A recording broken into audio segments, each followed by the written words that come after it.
We are coming to you from the city beautiful Chicago, Illinois, where tonight Comcast Sportsnet presents White Sox baseball. So Jose Abreu, Avi Garcia, Melky Cabrera and the Sox as they get set to butt heads with the 2015 Central Division champion, Kansas City Royals. Hi, everybody, and welcome. I'm Ken Harrelson with Steve Stone as we get set to bring you Game 2 of this 3-game set and Game 2 of this 6-game homestand, the final homestand of the season. If you missed the opener last night, Jeff Samardzija was good. He went 7 innings, giving up 2 runs. They won that ball game 4-2. He beat Johnny Cueto, but also he had some help defensively. He certainly did. It was a great defensive night, and it started out with a catch that sometimes you read about. Sometimes you see it. Last night we saw it firsthand. Outstanding effort by Trace Thompson. Look how long he suspended in the air, closing an unbelievable amount of ground, and that was a game saver. There's also another game saver, and that came from Mike Holt, who, with a runner at first and second, stabbed a line drive that would have scored at least one. At the time, it was a 3-2 game, so things worked out very well. Jeff threw it well, and he got support. Well, all Sox fans know Jose Quintana once again this year has pitched very well.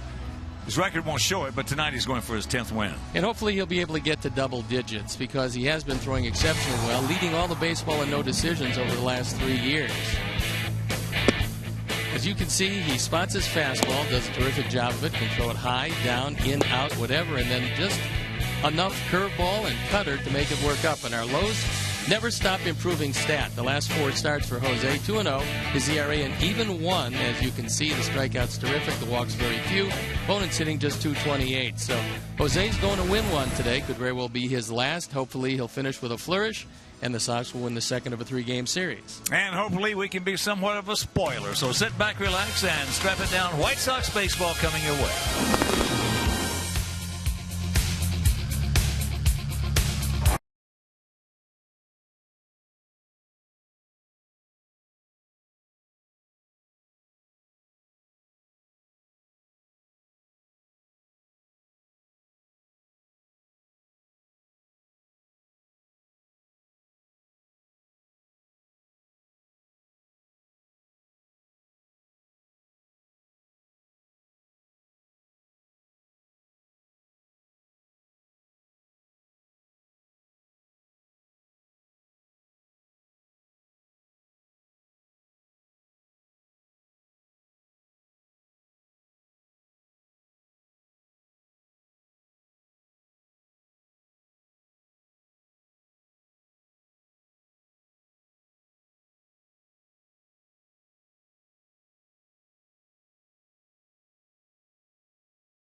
Brought to you in part by your Chicago area and Northwest Indiana Lexus dealer, who invites you to test drive a Lexus today.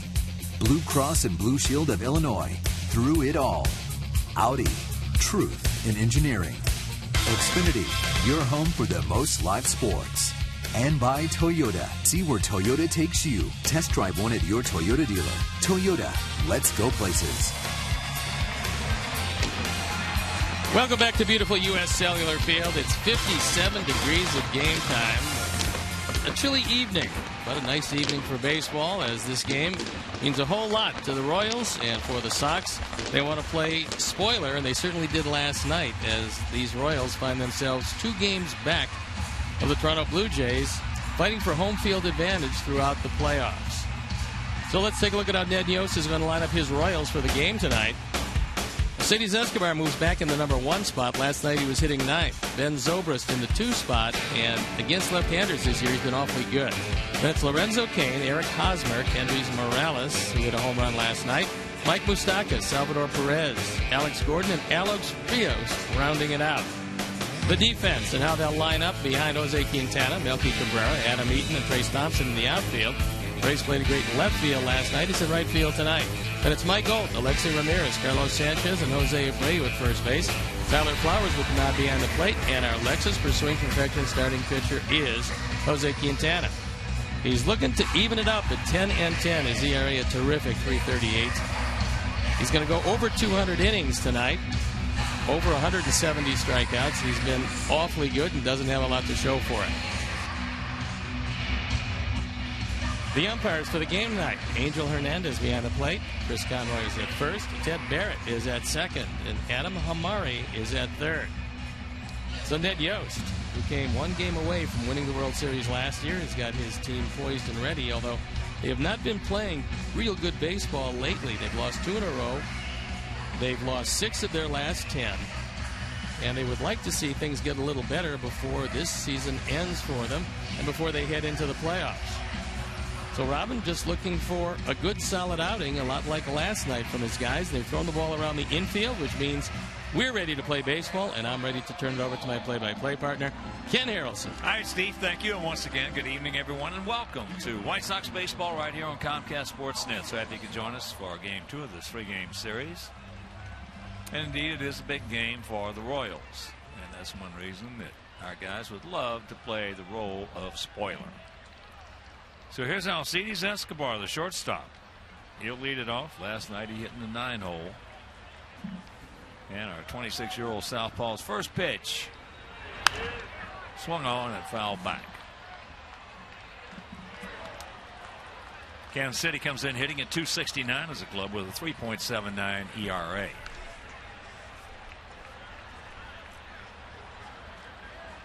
This is the 18th meeting of the year between these two clubs. In the first 17, we have won 7. And very quickly, that curveball grabs the strike for an 0-2 count. And here at the ballpark, 330 down the left field line, 335 down the right field line, 375 in the gap, send 400 straightaway center.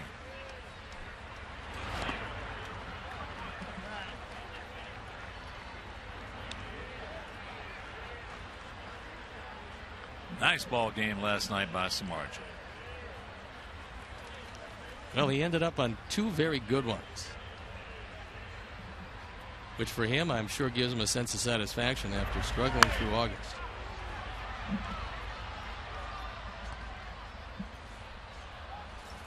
And there's a look at Jeff, who is a free agent to be if he chooses to be a free agent. Well, I hope he's in the Sox uniform next year. As here's the 1-2. Yes, he gone.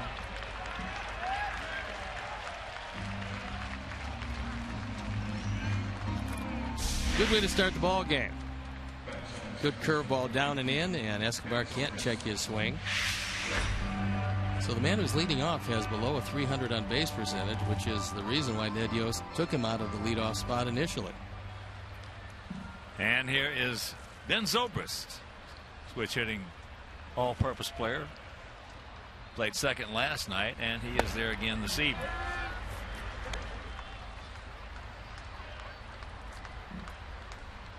was hitting at 276, 13 homers, and 54 driven home. That's going to be foul and not playable.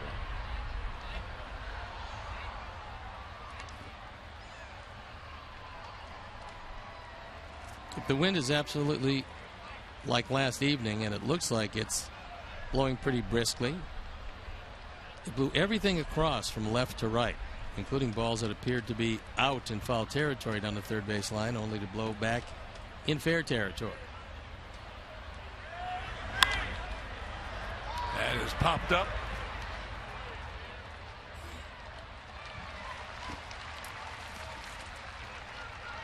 Let's take a look at how it stands right now. Kansas City, 90 and 67. Their September record not particularly good. On the other side of the equation, Toronto, bidding for the home field, has a 2-game advantage. Plus, they have an advantage over Kansas City because they won their season series, and they're 18 and 8 in September. And that's how they finish at the Rays and at the Twins. Here's Lorenzo Cain. That's into left center field. We got a man there, and very quickly a nice 1-2-3 inning for Jose Quintana.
Ramirez.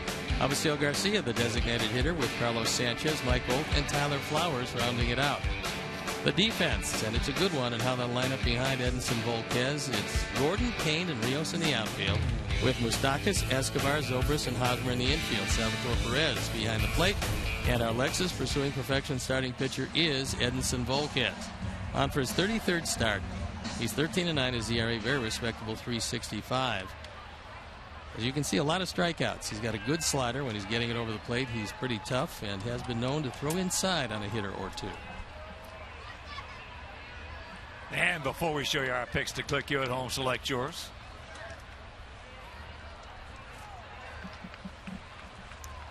Adam Eaton hitting at 285, 14 homers, 53 driven in. Takes ball 1.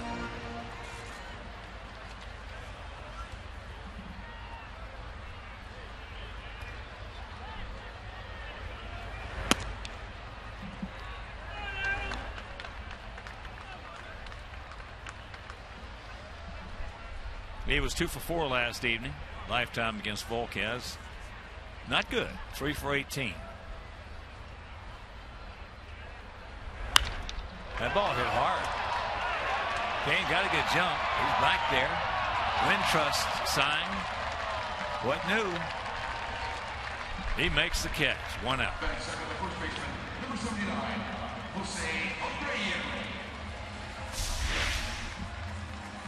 Adam got the fastball, and he got it up and away and took it a long way, but unfortunately at 57 degrees the ball's just not going to travel quite as well. Plus it was fighting that wind. Yep.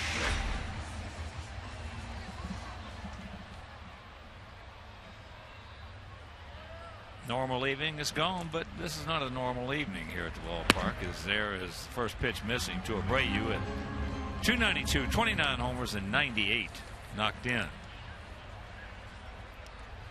Abreu 2 for 4 last night with an RBI. Pretty good straight change from Volquez.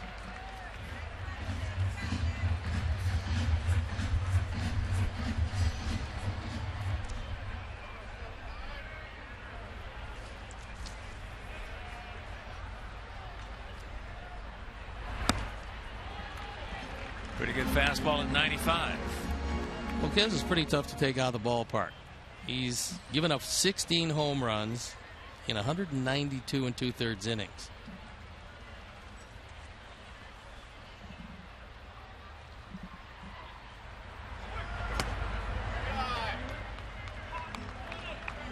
Two balls, 2 strikes. Kansas City comes in with a road record of 39 and 37. 51 and 30 at home. That's why it was so very important for them to get home field advantage, because Toronto is exceptional at home, 53 and 28. They're mere mortals on the road also. They're 38 and 37 away from Toronto. So if they get the home field advantage and these two teams meet head to head, it's not to the advantage of Kansas City. Well, back in the 70s and 80s, when Kansas City was a force, they were always around that 50, 52, 53, 54 win at home mark. Yeah, you get there and you play 500 on the road, you're looking at 94, 95 wins. Well, the two toughest teams, as I've said this many times, back in those days, at home in the American League was Kansas City, and the National League was Houston.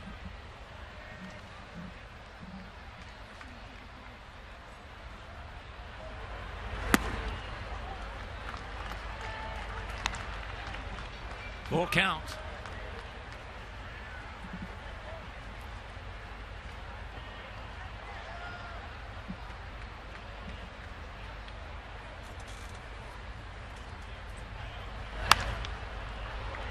Souvenir, right side. Toronto in that doubleheader in Baltimore. Blue Jays won game 1 15-2, 15-18-0 for the Jays. 2-7-4 for Baltimore. Marcus Stroman 4-0 with a 1.67. Went 8 innings in that game. So they've got Ryan Price now and Marcus Stroman when they get to the playoff. With 2 out, let's check out our picks to click tonight. Jim Angio, our director and the crew, they went with Michael. Steve's going with Adam Eaton there. Mike Massa, Kenny Wiz, Tom Hanks the bat.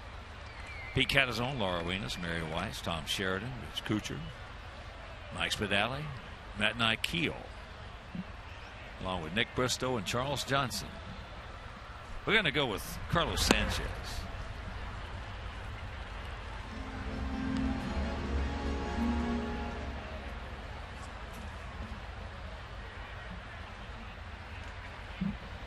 Melky at 275, 12 homers, 76 driven in.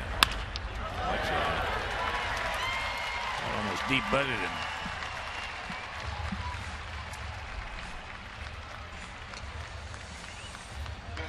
So Melky with the first hit of the ball game takes it right back through the middle, and Volquez, fortunately for him, was not in the way of this.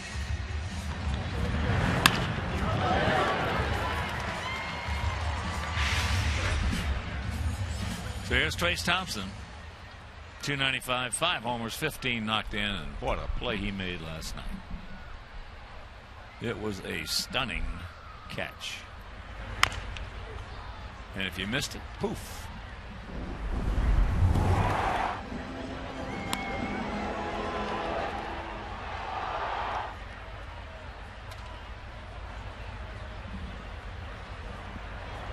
Even Jeff Samardzija is shocked because he pretty much thought that one was going to split the gap.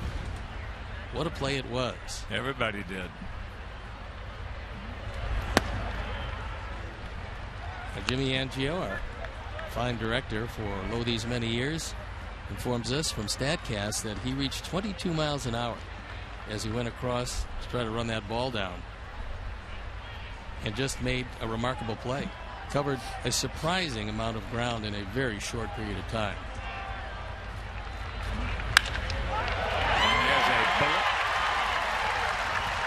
He got a cookie right there and did not miss it.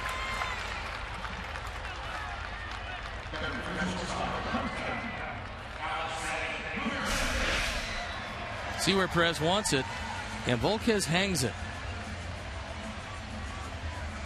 Trace looks to be a good enough hitter where he's going to hit some good pitches, but one of the keys to being a productive hitter in the major leagues especially is tattoo the pitcher's mistakes. That is the key. Yeah. That is the key on hitting and driving in runs in the major leagues, is hitting mistakes. Every now and then you might be looking for a particular pitch, and he'll hit a pitcher's spot, or a B pitch as we call it, and you might get yourself a base hit, sometimes even a home run, but that's the exception to the rule. No, but hit those hangers. That's what you got to do. And you're going to make a lot of money.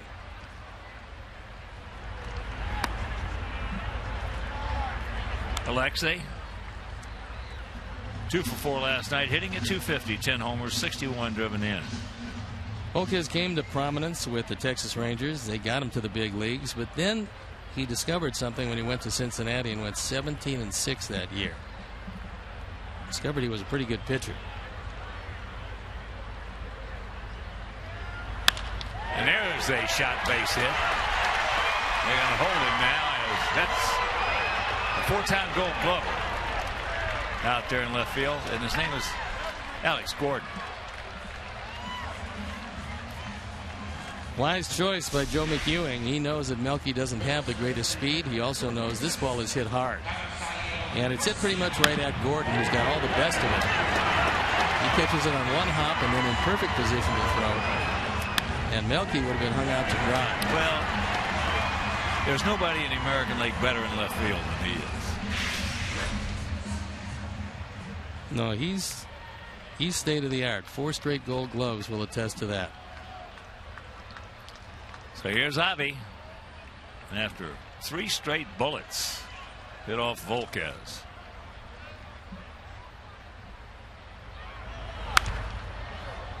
And of the Adam Eaton hit a shot out there right up against that Wintrust sign. Abreu lined out to Zobrist the second. So 5 bullets off of Volquez.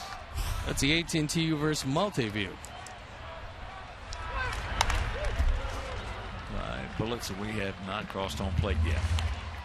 And he's got an 0-2 count on Avi. Now you have to be looking, if you're at third base, as Melky is, looking for that slider in the dirt. Although Perez is very good at blocking them, Volquez will throw a few of them by the big guy.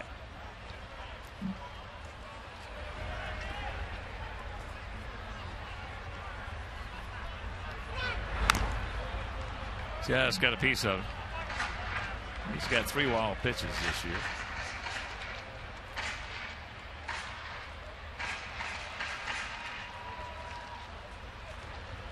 Outfield straight up, spread out, spaced about equidistant.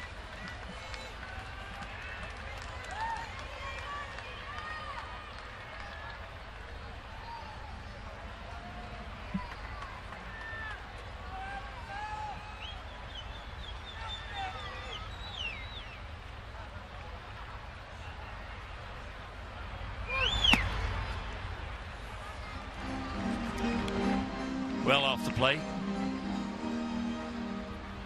Big game in the Big A in Anaheim. Oakland leading the Angels 3-2. A lot of big games being played today and tonight.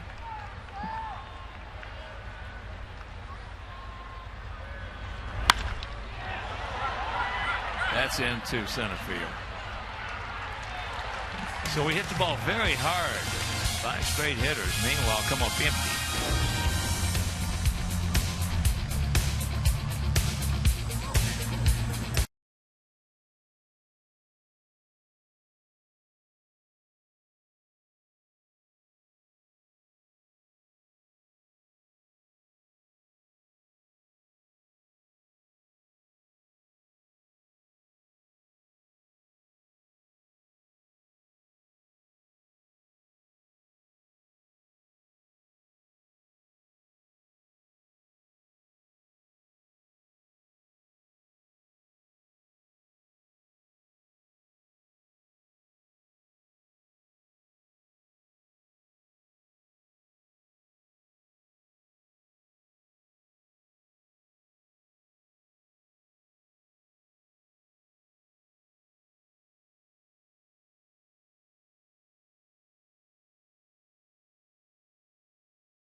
host the Tigers at 6:10. The first 10,000 fans will receive an exclusive stretch sale action figure. For tickets or more information, visit whitesox.com. Gasale going for that franchise record in strikeouts. Needs 3.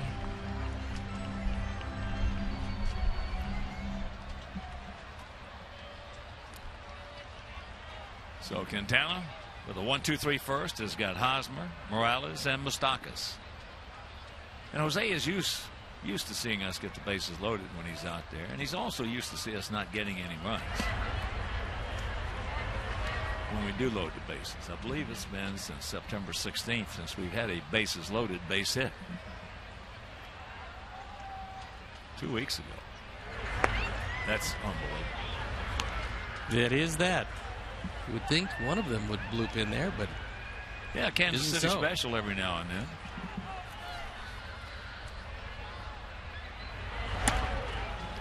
Jose's had some problems with his ball club. Lifetime 1-6, his ERA 4.38.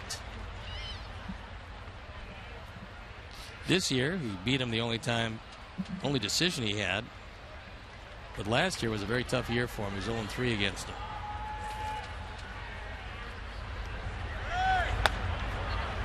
There's a strike.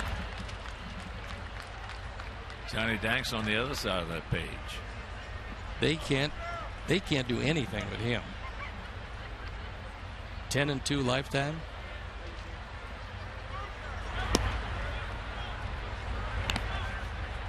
One of the great mysteries in baseball. If John had an answer, he'd certainly tell everybody else on the ball club, and they wouldn't beat anybody.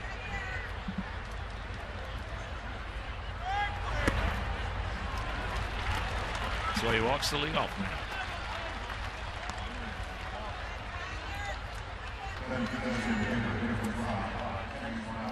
So here's Kendrys Morales.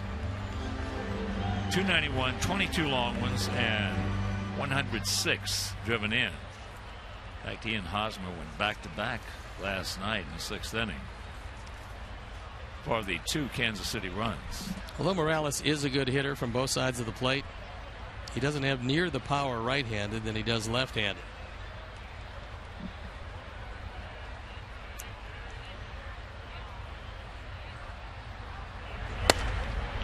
That's not uncommon for right-handed players. Yeah, most of the guys, well, they're getting usually twice as many at-bats left-handed than right-handed.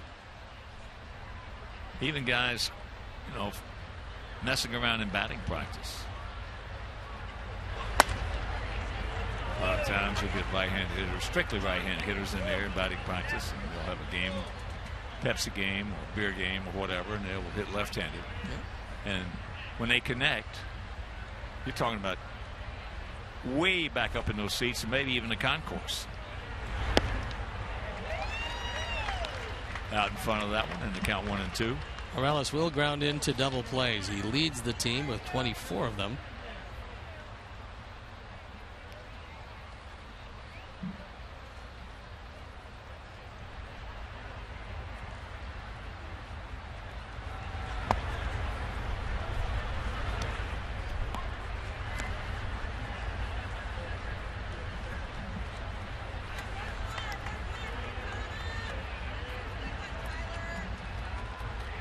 Outfield bunch just a bit. Small gap in left center. He gone.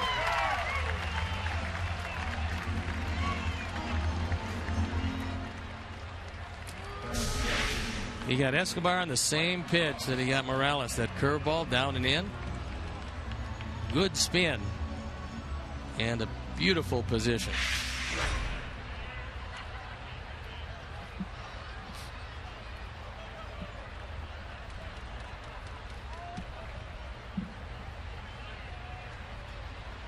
So here's Moustakas. 281, 21 homers, 77 RBIs. And he's had good luck against Quintana. 11 for 35 with 2 home runs. Hosmer doesn't run very often, just 6 stolen bases in 9 attempts.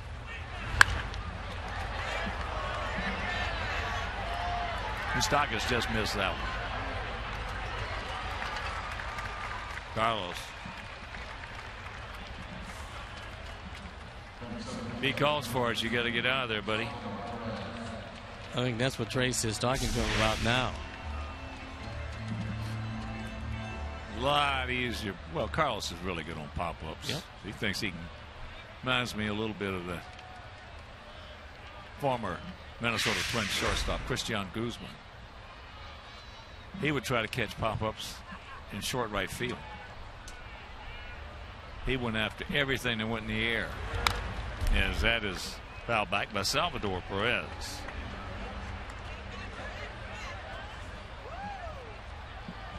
And talking about Minnesota. Twins won the first game of a doubleheader in Cleveland. That put them one game back in the wild card. However, they are trailing in the nightcap.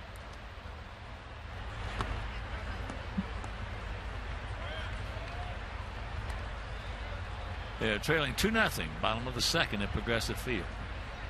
They won the opener 7-1.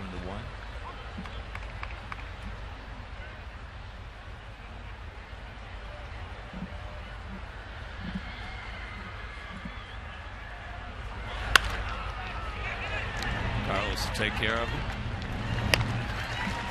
And he pitches over the leadoff walk. And after an inning and a half, still no score.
Series finale with Kansas City, so make your plans to join us for the first pitch at 7 p.m. over Comcast Sports Net.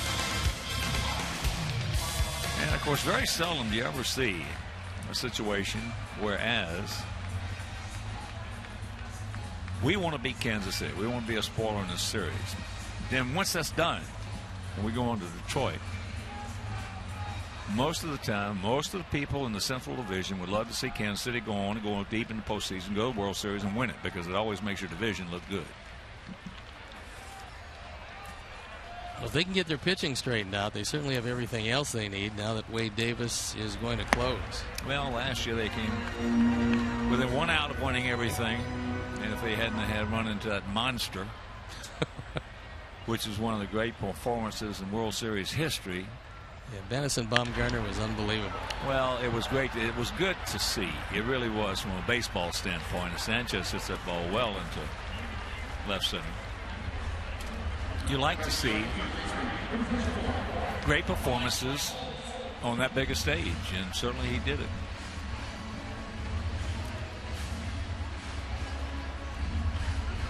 We saw it when I played in the World Series against St. Louis with Bob Gibson. He beat us 3 times. And if we had gone 2 more games, he would have beaten us 4 times. Yeah, he was a good one.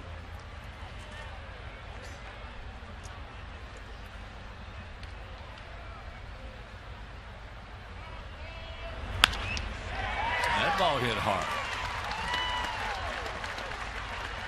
Sanchez hits it hard.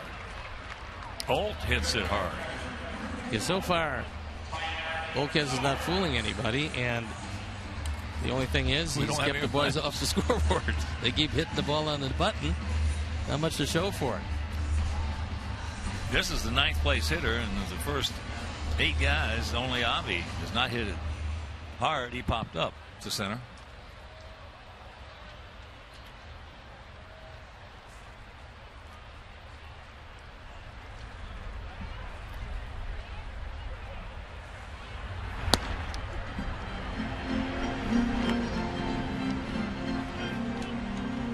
Cueto, if you missed that game last night, threw the ball pretty well. Looks like he might be back. But I don't believe Kansas City's going to start him in the opening game of their playoff run. Yeah, Yordano Ventura's been throwing it great. Well, as compared to the way Cueto threw it against us in Kansas City, he threw the ball great last night, because in Kansas City he didn't have anything. It appeared he had a tired arm, which is not unusual, certainly in September.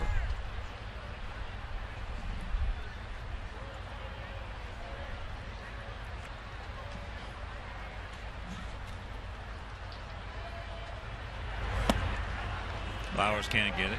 Cueto now with 207 innings of work.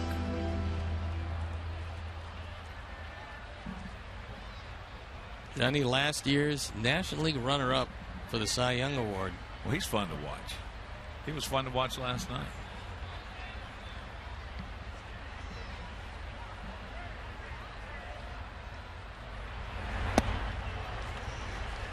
Two and two.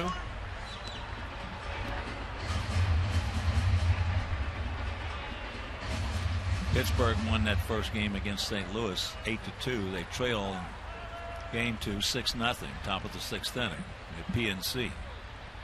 All St. Louis had to do, and they knew that, was win one of those 2 games, and that was it for the division title. Look at this. That's the Kansas City Special, boys. And Mike did not read it at all. No, I think he let Alex Rios fool him. For some reason, Mike thought that Rios was going to get to the ball. He had 0 chance of doing that. So when Alex pulled up, it looked like Mike Oak pulled up. Well, it just tells you he didn't know where he was. He didn't check the outfield. Looked like he didn't see the ball. That's why he held up. In any event, Mike should be standing at third.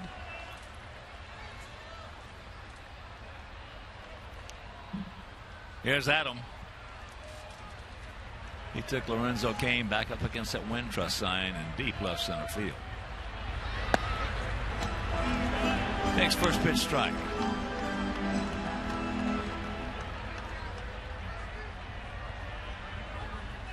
Bottom of the 2nd down in Arlington. Tigers and Texas tied at 2.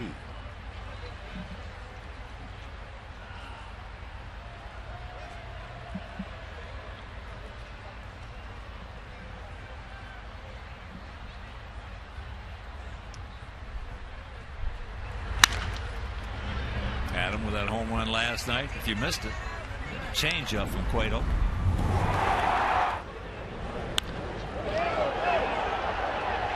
It wasn't easy to hit the ball out in right field, but he did. It's hard to believe he's got 14 of them when he had 6 total for his entire career coming into this year. You know, the 14, there have been about 3 that were really long. No, he's strong. Real long. Yeah, he's a strong guy.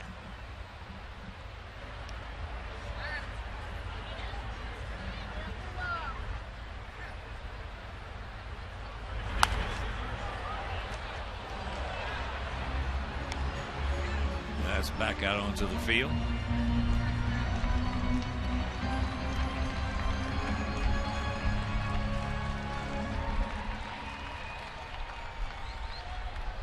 One of the reasons why Volquez is getting hit as hard as he is, despite the no runs, is that with his fastball, he's making too many good hitters' pitches. He's getting it in the zone, but too good in the zone.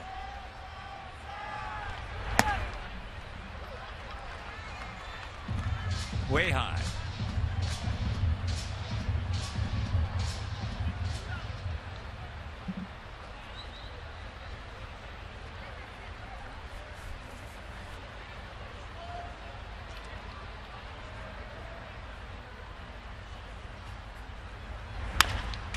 Chopper up the middle and into center field for a base hit.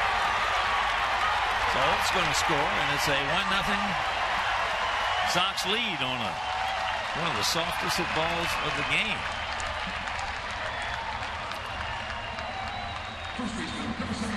He absolutely split the gap between Escobar and Zobrist. One looked at one and the other looked at the other, and they both let it go.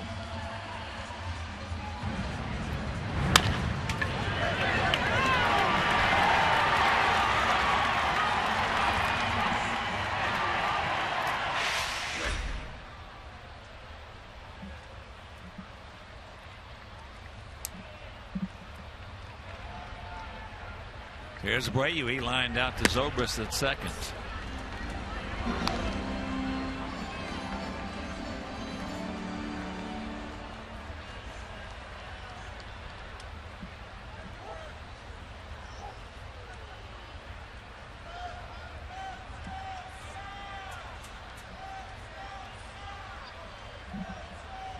So Abreu gets another chance with one swing of the bat. Chops that one foul.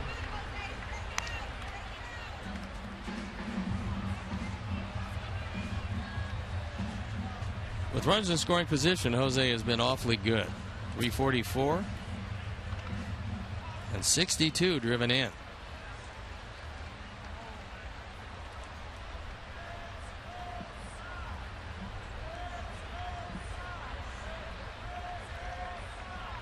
The 0-2 pitch.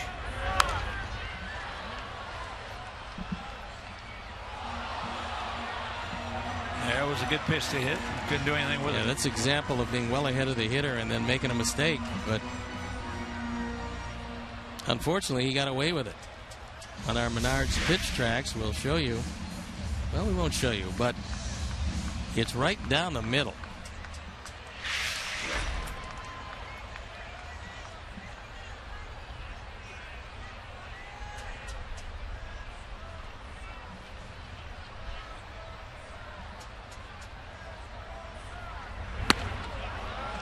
Two down.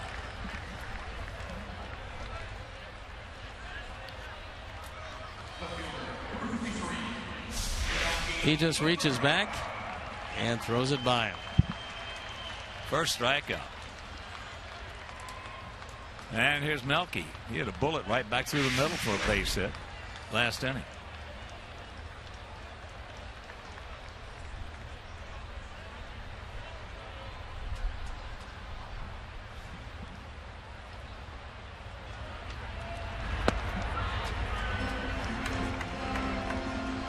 Breaking ball strike.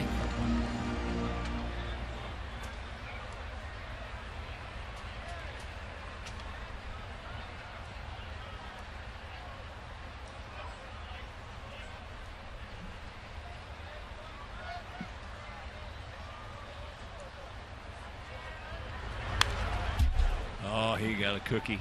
Well, tried the same thing, but missed his spot. He got that on the inner portion. Oh, boy. There was one sitting on a tee for him. Well, the first backdoor breaking ball you can see is away. This time, he leaves it right over the inside part of the plate, and he fouls it back. I'll get it all over it, just underneath it.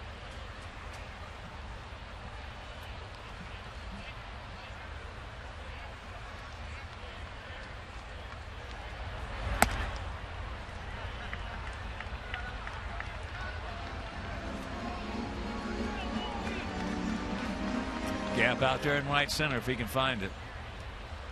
If he can, that'll score two.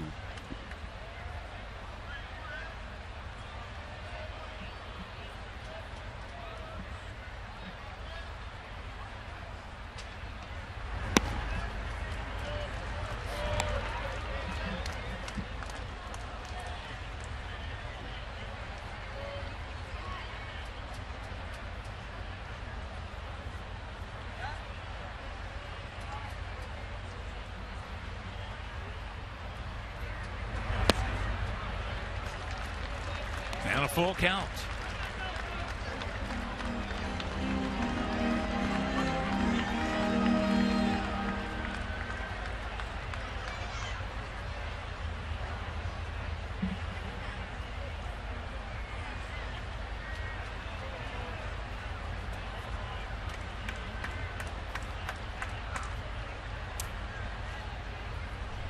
So 2 out and the payoff pitch.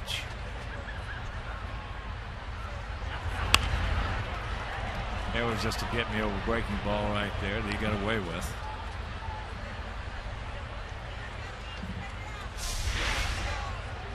Trying to keep this ball away again, but it spins over the inside part of the plate. These 3-2 get me over breaking balls have a tendency to go a long way. That one didn't.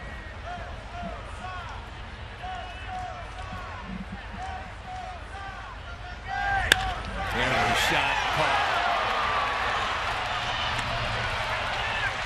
And he'll go to first base. Meanwhile, we do come up with a run, and we lead it 1-0.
Won 6-0 for us. No runs, no hits, no errors for them. Alex Gordon.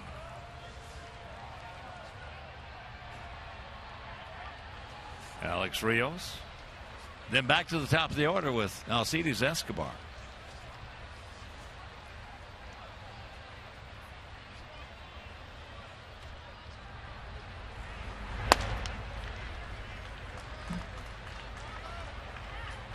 Alex 1 for 4 last night, hitting at .268, 12 homers and 45 knocked in, coming off a very bad groin pull.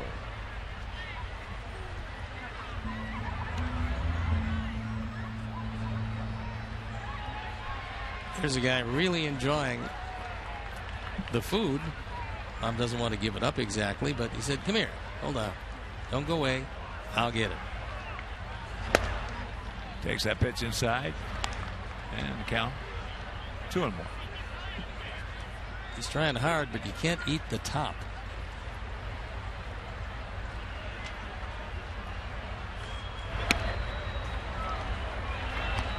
Three and one count.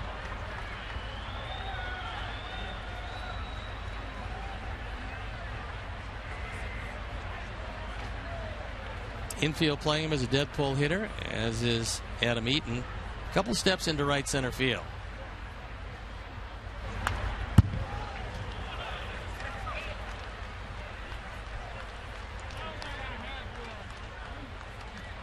Gallick's a little unhappy with himself because he left the bat in the zone. The ball was out of the zone and he fouled it off. Ordinarily been on first base.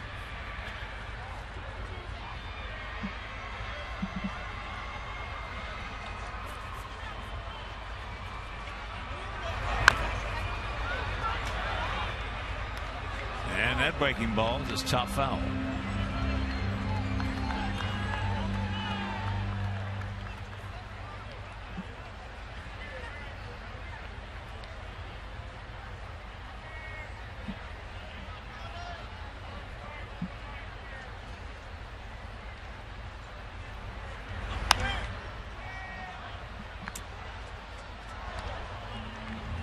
Mezzanine section. He's making his 32nd start of the season.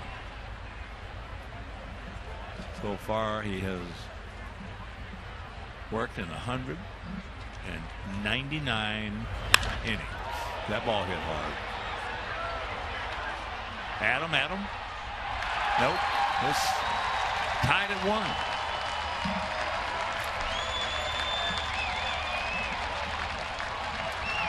Well, the Royals really missed Alex Gordon. When he came back, they were playing him just about every other day, not wanting to put too much strain on the injured part. But now he's entirely healthy. Our Ford home run replay gets one out over the plate, takes it the opposite field. 13 and 47 on the power numbers.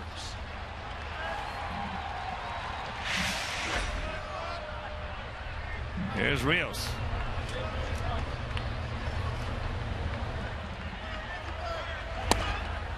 Takes first pitch strike.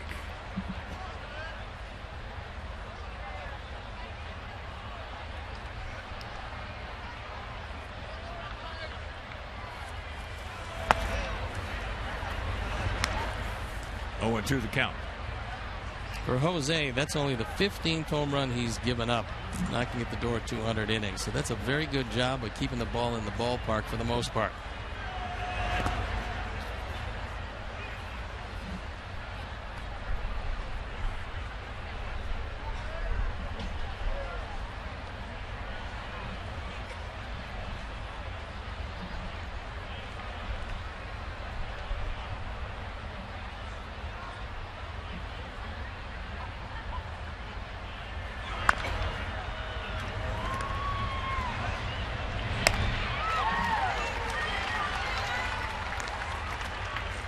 Hey, White Sox fans, you can join Ron Kittle, Harold Baines, Avisail Garcia, and Carlos Sanchez on November 28th for the Sox on the Beach Apple Vacation. This 7-night all-inclusive hotel stay will be at the Iberostar Paraíso del Mar in beautiful Riviera Maya, Mexico. There's going to be a private welcoming party, an autograph session, food and drink, and a special group activity with your White Sox hosts. Visit applevacations.com/White Sox to book your trip today. Strike 1 to Escobar. Struck out, check Swain.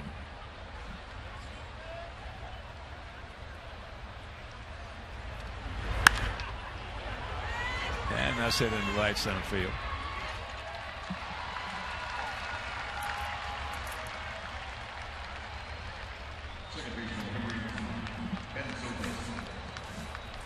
Well, summer departed rather quickly to be replaced by some chilly weather.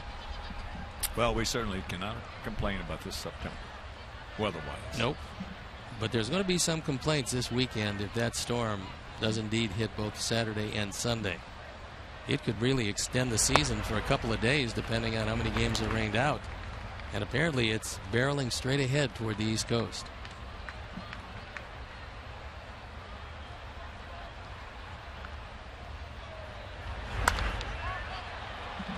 Hocked up right side by Zobrist.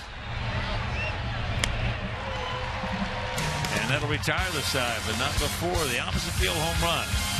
Alex Gordon, and this game is tied at 1.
travel blues. So don't miss the puck drop at 7 p.m. on CSN Plus.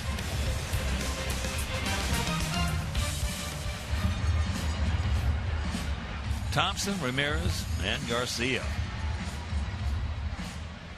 Trace line A. Hard single in the left field.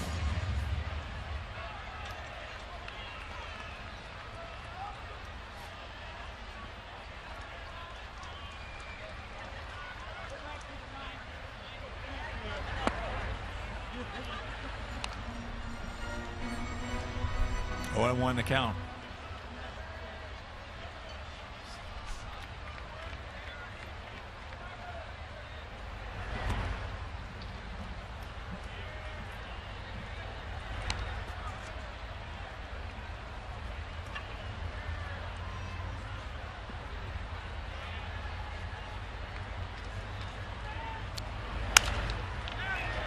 Muscles out but not into left field, but here he comes and he has got it. He reads so well out there. What a transition from a guy that was drafted, the second player in the draft as a third baseman. There he stayed for a while until Kansas City decided that he would be better suited for left field. They were wondering about the adjustment. The adjustment has been outstanding. Well, I've never talked to him about it, but the thing is, he's got to be playing also with his ears, the sound, because big swings just don't. He reads those big swing fist jobs very well, and the only way you can do it is by the sound. Big swings by strong guys like Trace, everybody is going to, for the most part, misread them sometimes, but not Alex Gordon. 2 down. After having a couple of very tough innings, Volquez could use a quick one, and that's the way this one is shaping up. However, 3 straight hits after 2 were out and nobody on in the first inning extended that one. That's what I was going to try to do here, extend this one. Yeah, we had the first 2 innings, 3 straight hits in both of them. You only have 1 run up on that board.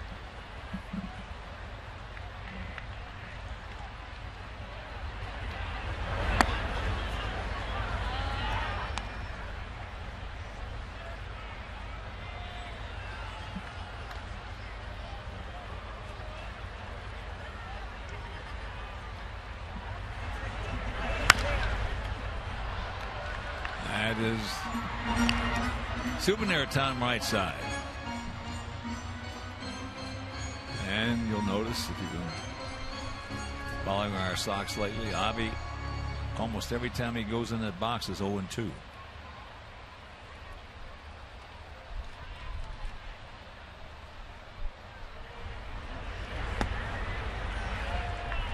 Just a shade low. Perez does a really good job on low pitches of not letting the glove take the ball down and making it appear lower. He receives it very well and makes it look a little bit higher than it really is. He bought that one because that one was off the plate. 1-2-3 inning, and we are still tied at 1 going to the 4th.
Night on October 2nd, presented by Miller Lite.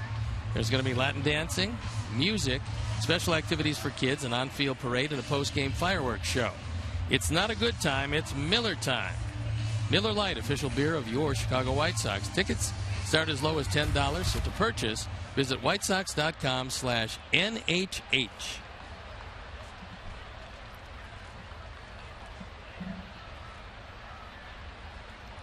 Top of the fourth inning in this 1-1 tie. Lorenzo Cain lined out to his counterpart, Adam Eaton.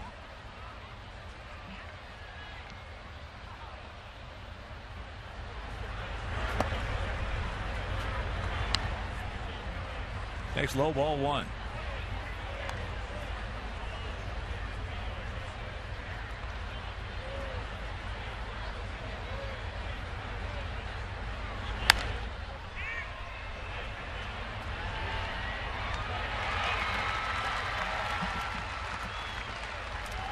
Trace has got him, 1 out.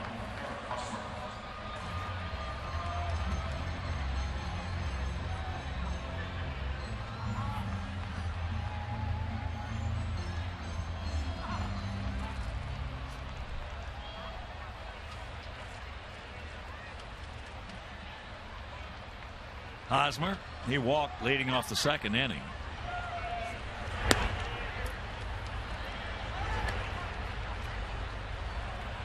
Takes a pitch down low. Meanwhile, 0-1.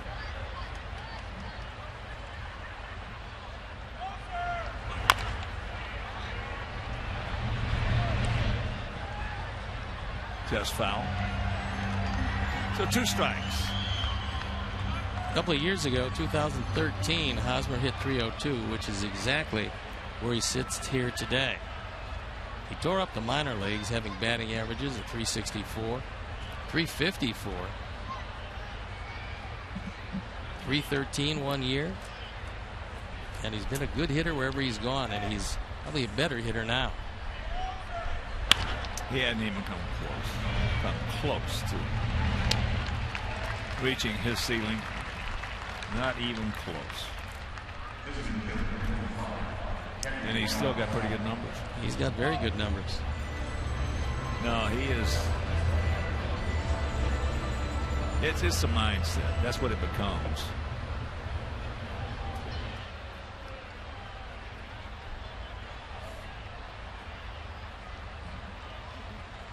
Morales struck out on a curveball.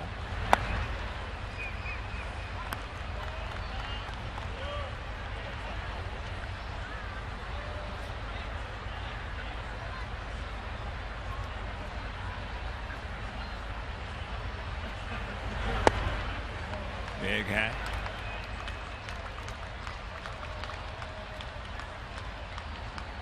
Now with Hosmer's power and his plate coverage.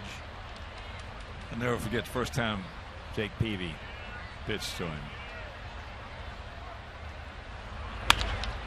As there is a ball blasted back through the middle. So the 2-out single. Hosmer got a couple of hits off of him, and after the game, Jake said, "Hawk, I've never seen anybody hit now cover the outside plate like that." He said that last base hit he got was that foot outside. Well, also, along with Moustakas, it gives Kansas City 2 great gloves at the corners. And that's not going to go away, even though at times Moustakas has struggled offensively. Doesn't have too many problems defensively. Yeah, but Moustakas is slowly figuring it out. Yeah, he is. He is that. Is figuring it out. And when he does, Moustakas capable of being in that 30 home run club. Well, it started in the postseason last year. I think he convinced himself on the biggest of stages that he could really hit for power. Yeah. And he's kept it up this year. It hasn't been the most powerful year, but it's been pretty good. Last time we were in Kansas City, I was watching him take BP, and I mean, he put an exhibition on for distance, long distance hitting. And he's just a little bitty thing.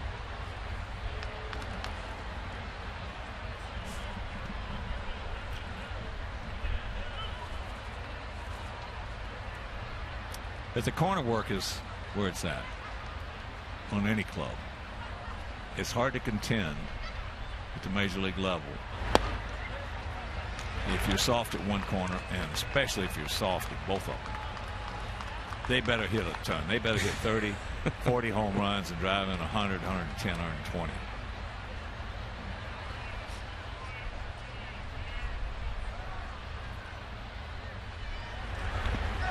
Yes. Oh, he may have caught a break right there. Adam Hamari. Angel Hernandez appealed. No, he did a good job. No, he checked it. He did a good job. He got way out there, but followed with the body.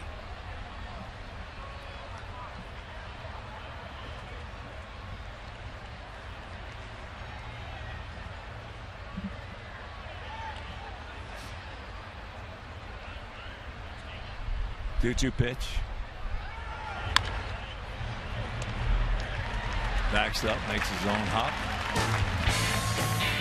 And that'll retire the side. We'll go to the bottom of the fourth. The game tied at 1.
Dr. Jack.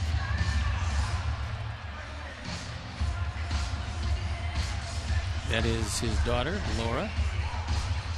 2 down. And a friend of hers in the middle. And here is Carlos Sanchez. Lower third of our order. Sanchez, Holt, and Flowers.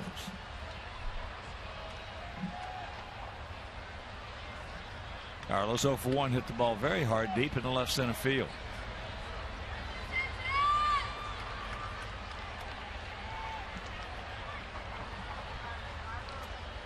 Angels have come back to take a 5-3 lead over Oakland.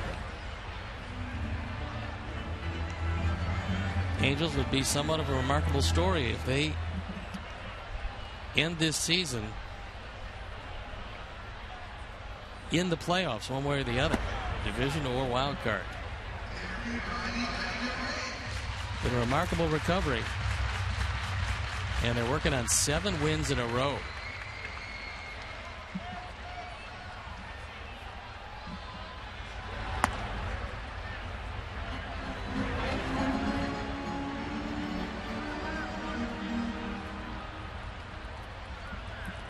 Two and 1 to count to Sanchez.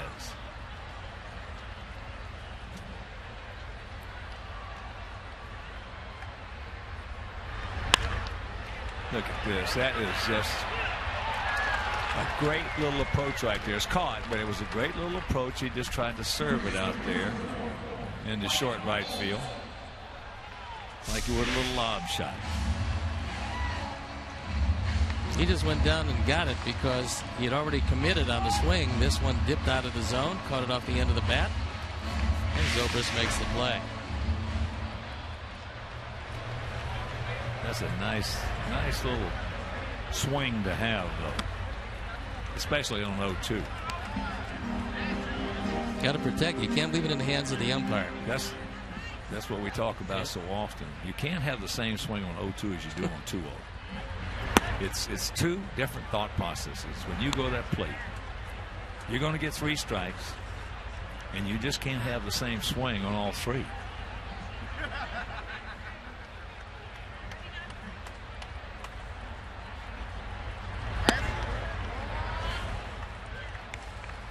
You can, which we've seen. And you strike out a lot. Exactly. A real lot. Exactly. Yeah, every team, not just us. We've got some guys, as every team does, that have the same swing on 0-2 as they do on 2-0.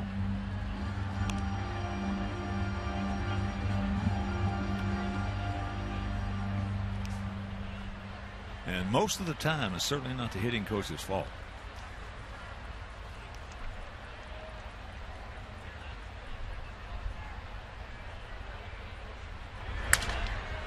He just ate him up.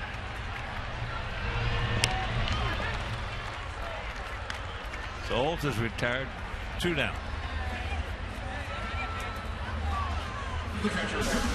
On the Honda pitch tracks, we'll show you one that got way inside. And this is a changeup. Did not get the good part of the bat on the ball, even though he did bring the hands in with the off-speed pitch. Both the velocity and the location fooled him. Here's Tyler. He had a little Kansas City special. Looped out into right field.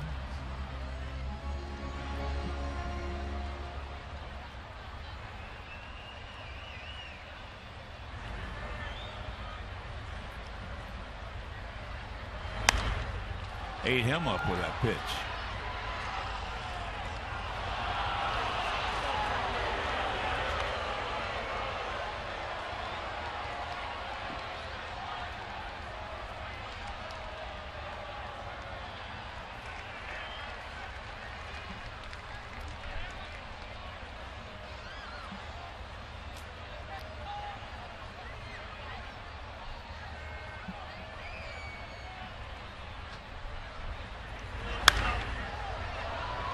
Texas. They're leading their ball game 6-2 over the Tigers. Napoli and Beltre have homered.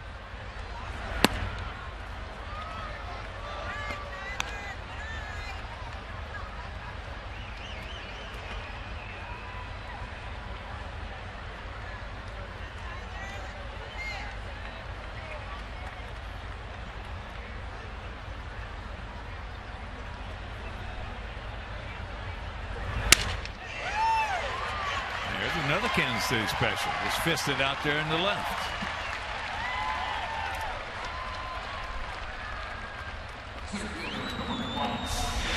This ball way inside. But he's able to get just enough on it to keep the inning alive. So once again, with 2 outs, nobody on, the inning stays alive.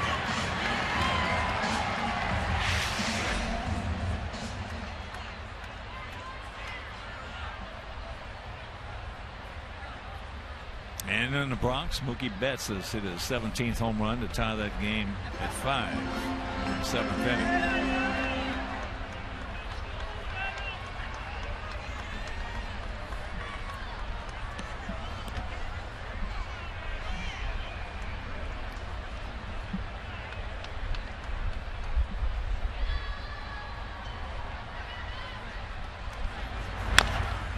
Alex Rodriguez had homered, his 33rd of the season, and put New York on top 5-4.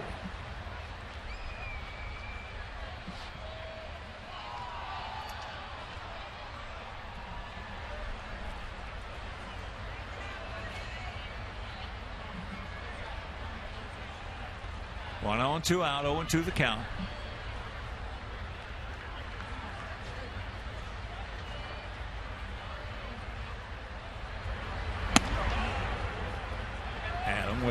The RBI single back in the second inning, just a chopper over the head. Volquez slowly hit right back through the middle and split. Escobar and Zobrist.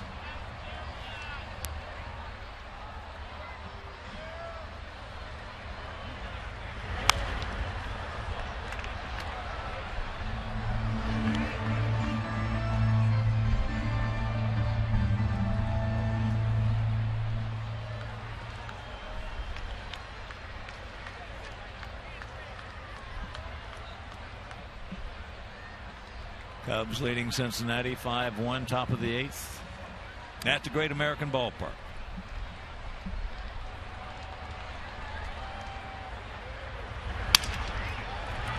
Softly hit. And we're into the 5th, still tied at 1.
Field at U.S. Cellular Field.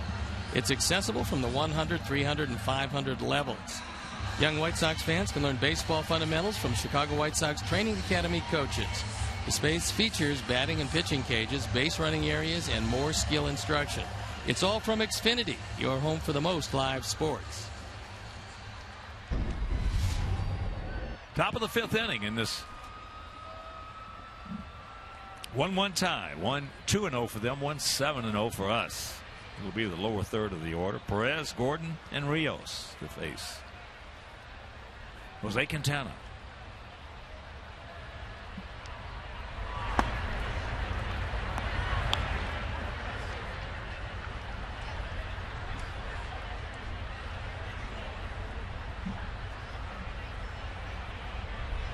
Perez grounded out to Sanchez at second. And there is another one of those Kansas City specials.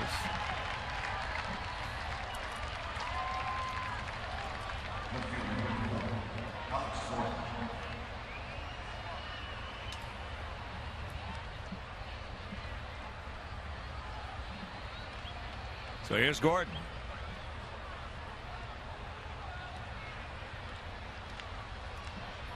Alex. 1 for 1.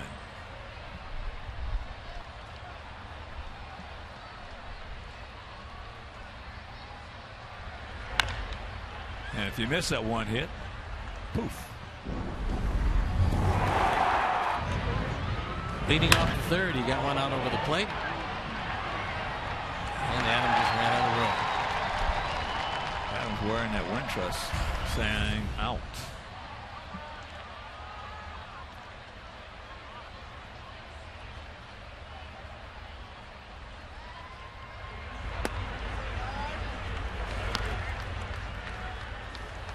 Drops the hook on him.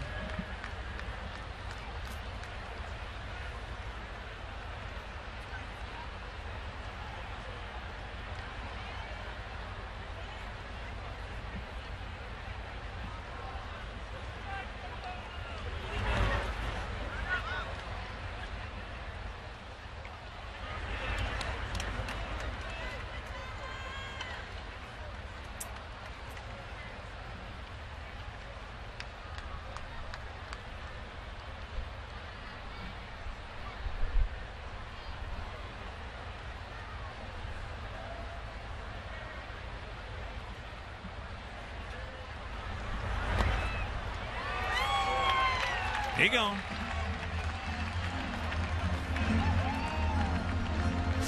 One out. This is a good curveball, and he has Gordon well out in front of it. Tyler does a nice job of making sure it doesn't get by him and keeping the double play in order. Francisco Lindor has hit his 12th homer. An opposite field shot. And Cleveland leading Minnesota 7-0, top of the 5th at Progressive Field in game 2 of that doubleheader.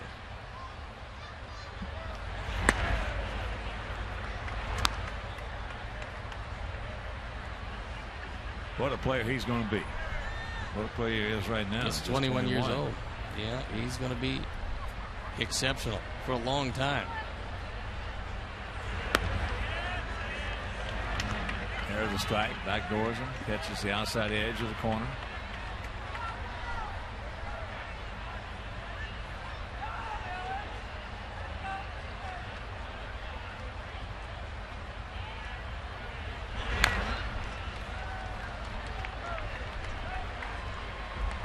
No ball and 2 strikes. Finale of this 3-game series tomorrow. Tomorrow evening it'll be Johnny Danks against Chris Medlin, and we'll have that game for you right here on Comcast Sportsnet. And Friday, Saturday, and Sunday it's the Tigers of Detroit. He gone. He knew it.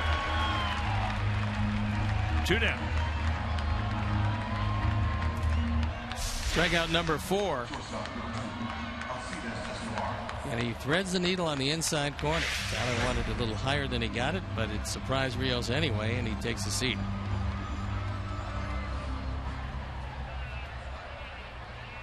Friday, Chris Sale on the bump as he tries to break Big Ed Walsh's White Sox franchise record in strikeouts. Of course, Big Ed had a few more innings in than Chris. But we'll have that game for you Friday on Comcast Sportsnet Plus.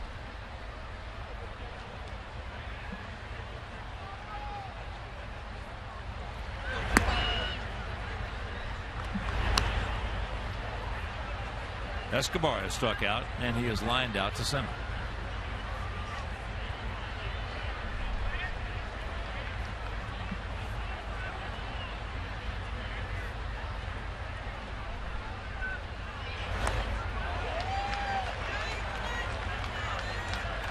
Two and one. Jose's getting a lot of mileage out of that curveball tonight, using more than we've seen, but it's been so good that he keeps going back to it.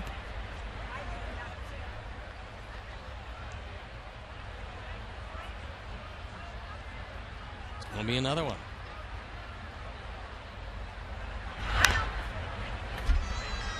Time probably a little higher than he would have liked. That's the reason Escobar was able to stay alive. Well, very seldom curveballs or sliders that high get swung at, which is another mystery. We were talking earlier about pitchers' mistakes. Hitters on high curveballs and high sliders usually don't swing at them.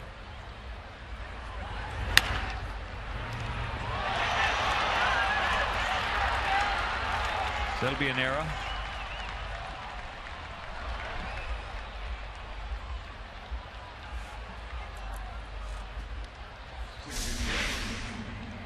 Well, he might have had a shot had he picked it up cleanly after bobbling it, but nope, not there. So the inning stays alive.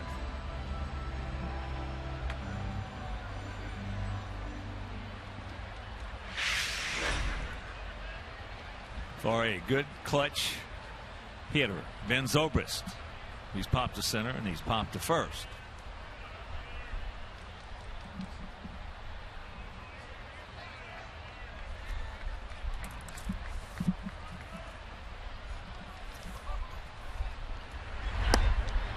Takes a curveball strike.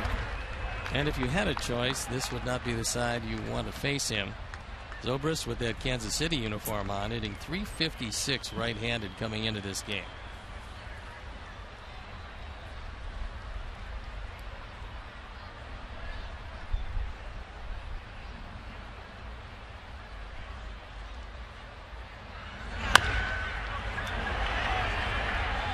Sanchez.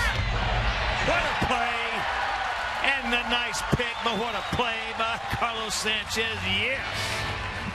Ned Yost is wanting to take a look. And we'll have to see before they officially call an end to the inning.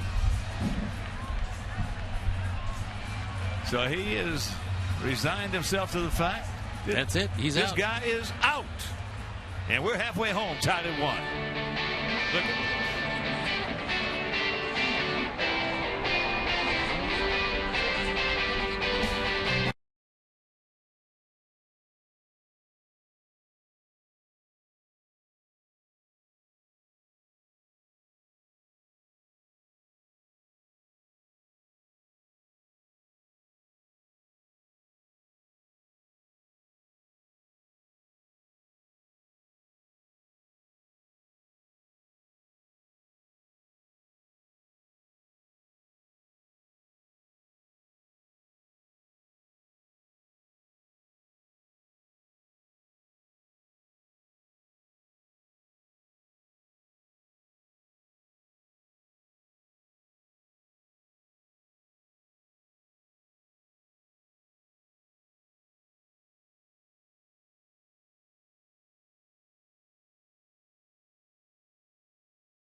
it'll be Abreu, Cabrera, and Chase Thompson. 1-3-0 for the Royals, 1-7-1 for our Sox. There's a breaking ball strike to Jose, who has gone out hard, lined out to second, and struck out.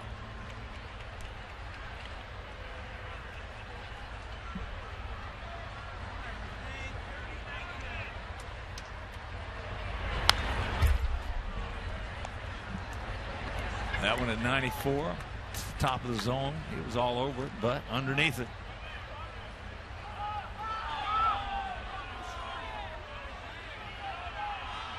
Well, after a very rough start pitch-wise, Volquez is just at 80 pitches. He had a very easy third, a relatively easy fourth.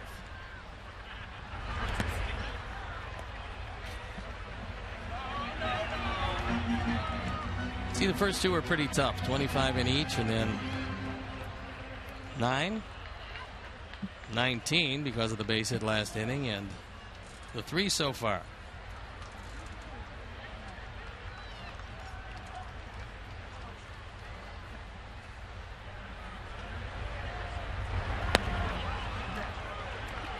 One out, and we understand he is Hit his career high in innings pitched.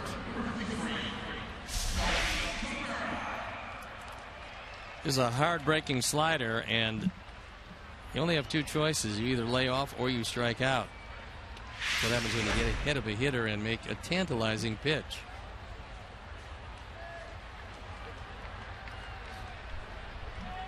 Here's Melky. He's 1 for 2. A hard base hit right back through the middle. Fakes a bunt and takes the ball.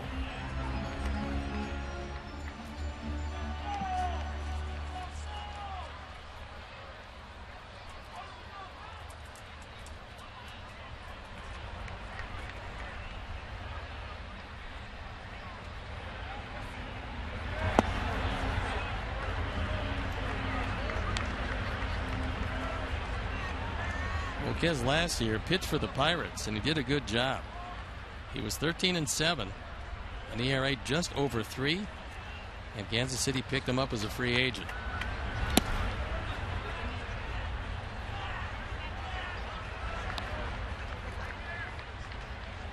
Two and one to count to Cabrera.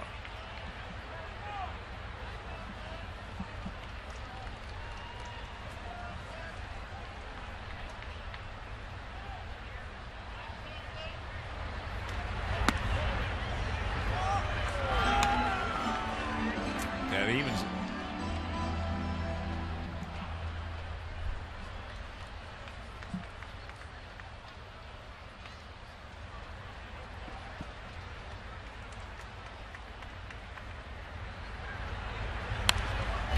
Just got a piece of it. That time tried to heat him up with a fastball. Had it been up higher, he'd have gotten it by him or have him pop it up. It was down. Melky was able to stay alive. And Volquez is still rushing it up there at 96.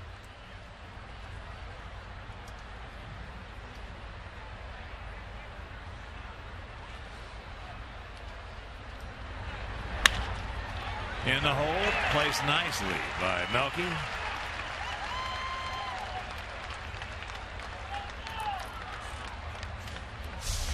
Didn't fool him on that one. Now he got a straight change, and he got it away from Melky, who takes it and punches it through the left side.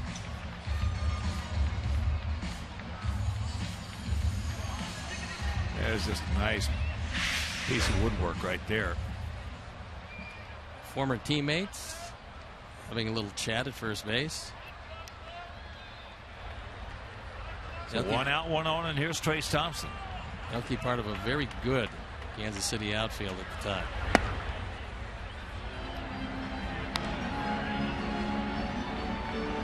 Every place that Melky's been, he's been part of a good outfield. That one may be especially good. Wasn't bad. 40 doubles apiece, plus you couldn't run on them.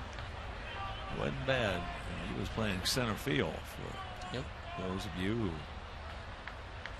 did not know that.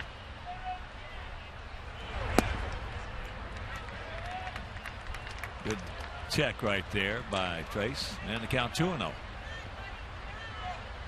Okay, is talking with himself, and he expected to get that pitch, but it was down and out of the zone. That was a good call by Angel Hernandez.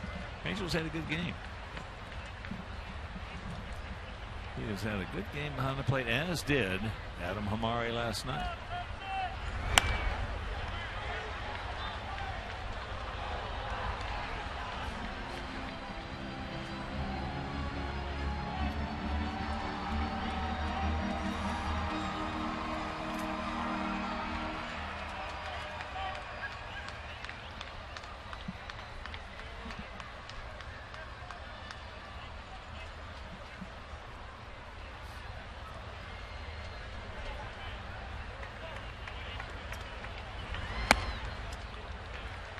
Another good check.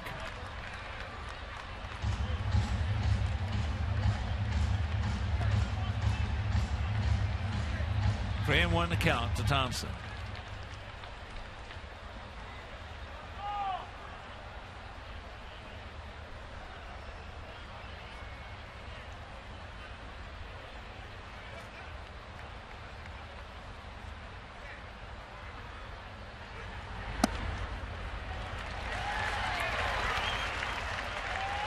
Another good at bat for the youngster. That's the first walk that Volquez has issued. Salvador Perez going out there to talk with his pitcher because his pitcher, a little unhappy with himself, was animated in his displeasure, not necessarily with the calls of Angel Hernandez, but the fact that he missed badly on the last 2 pitches.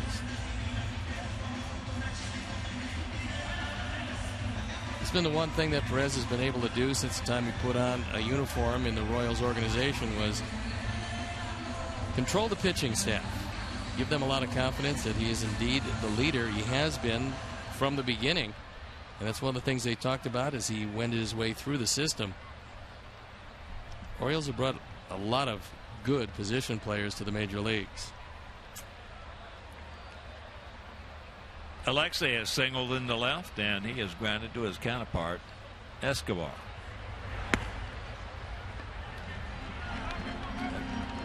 Quick little slider right there. Just missed the outside corner. Good checkup by Alexei.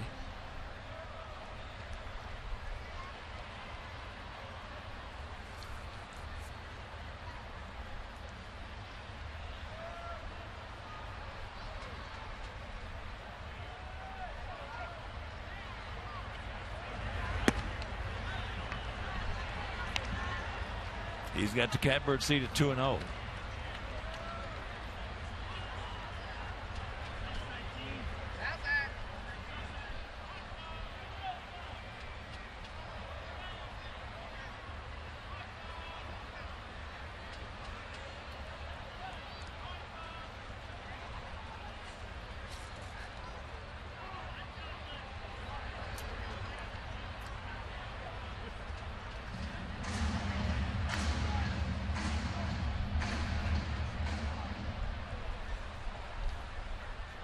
Outfield spread out.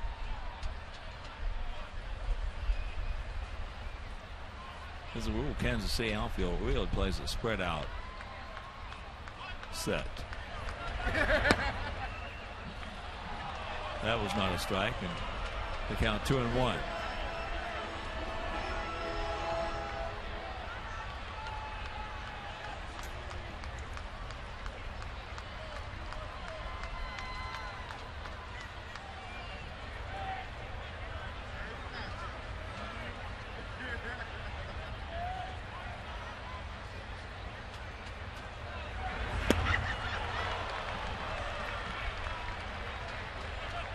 Breaking ball, no chance. 2-2.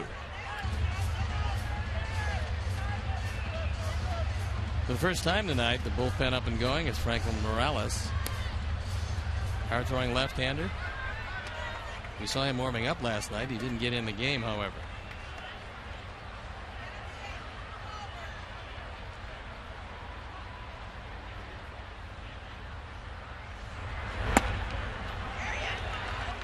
He's got him a full count.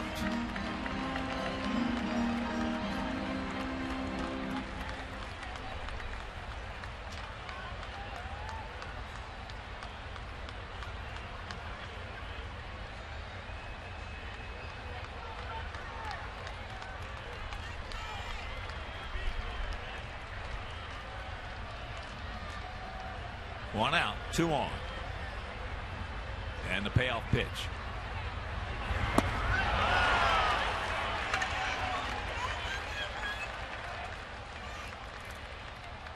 A slider way wide of the plate. And Alexei expands that zone. Goes down on strikes.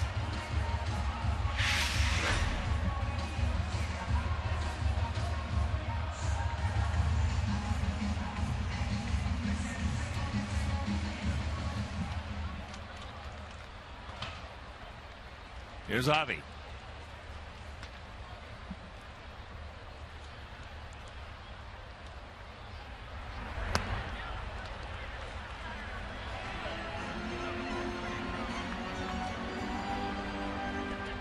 Right at the 100 pitch mark, and this inning in particular, Volquez is not throwing a lot of pitches over the zone. He has depended on the Sox aggressively going after a lot of pitches off the plate.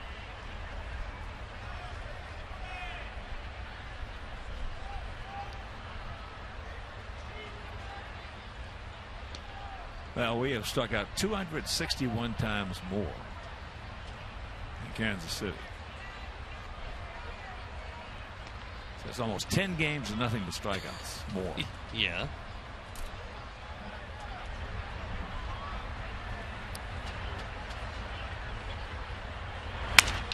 Get through. Get through. It won't. Nice play.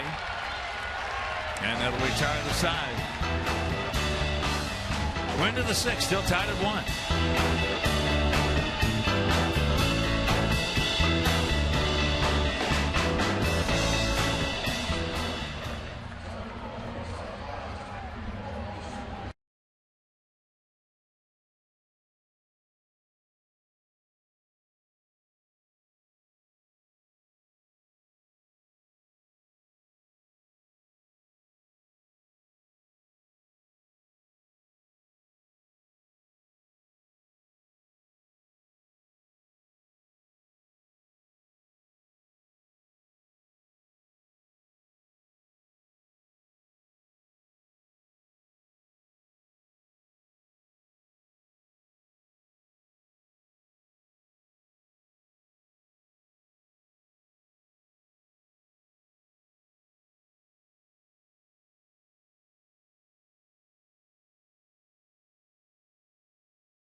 Illinois lottery retailer and play today. You could win up to $5,000 a week for the rest of your life.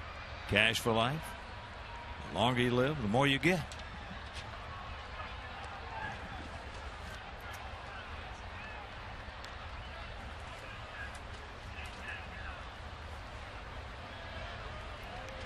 Kane, Hosmer, and Morales, the first 3.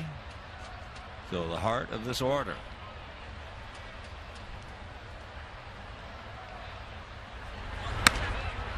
First pitch strike. Kane, who is lined out to center, and he is looped out to right.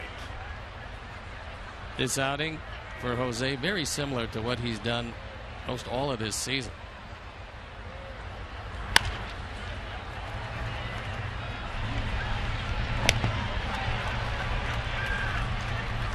One out. And then he keeps on making good pitch after good pitch. Doesn't see his offense score too often. And winds up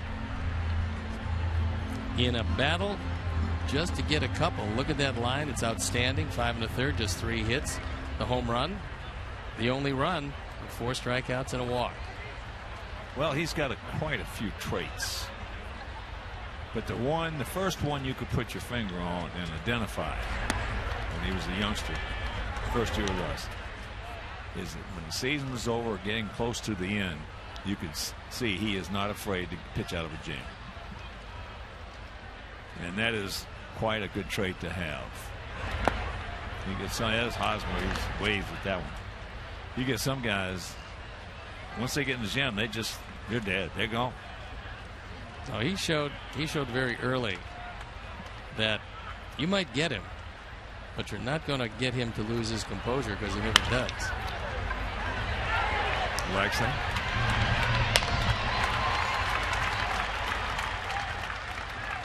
Hosmer now for 2. And here's Morales. He has struck out and he has singled. Hosmer hit that ball awfully well. He was looking at the scoreboard, the jumbotron in center field, and trying to figure out where Alexi was and how he got to that ball, because I think he thought he got a base hit.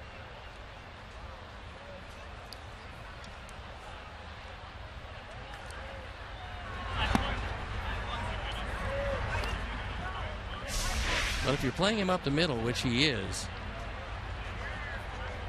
that's how he was able to get to that one. So the outfield playing pretty much straight away. The infield is a pull hitter.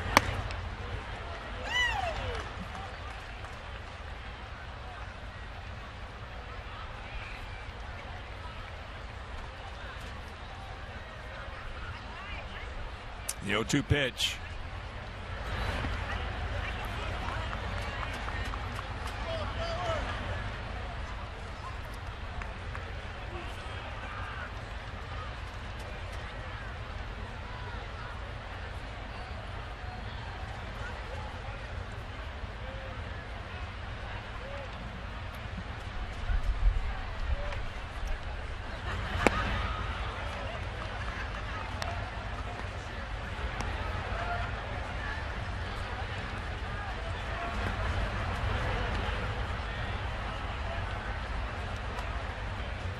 You're wondering why pitchers will get a brand new baseball,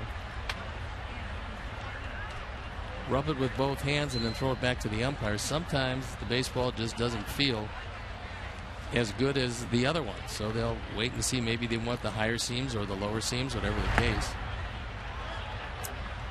That time Jose did ask Angel Hernandez to give him a second baseball. He liked that one a little better.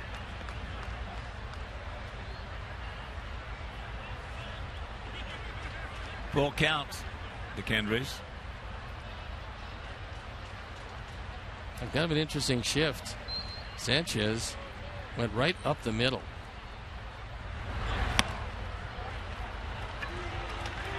Got ahead of him and lost him. Second walk issued by Quintana.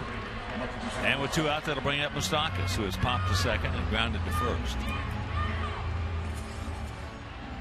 Now they're going to shift to play Moustakas as a dead pull hitter in the infield. Just barely as a pull hitter in the outfield. Well, the shift actually would have a little more bearing if, in this case, Alexei was playing right in the arm slot of Quintana. And the previous hitter, Sanchez, the ball's hit hard. And it's out of here. So it's a 3-1 Kansas City lead on a line shot by Moustakas. That appeared to be a hanging breaking ball. We'll take a look at it. It's right down the middle of the plate. 22nd home run. 79th run batted in. And Moustakas got a mistake.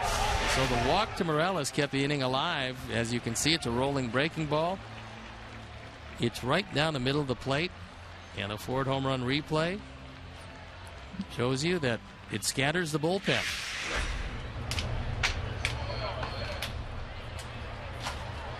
Here's Perez. He has grounded to second. He has singled. Yeah, but if you're going to shift on somebody, and it's not going to be a drastic shift, it's just going to be a normal shift, it's much better having that second baseman or the shortstop in the arm slot.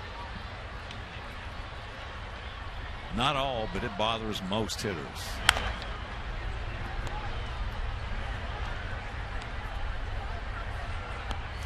That's why they put a rule in about it. I was going to say, a lot of hitters won't let you stay there. Well, you can stay in where you want as long as you're not moving around and jumping around.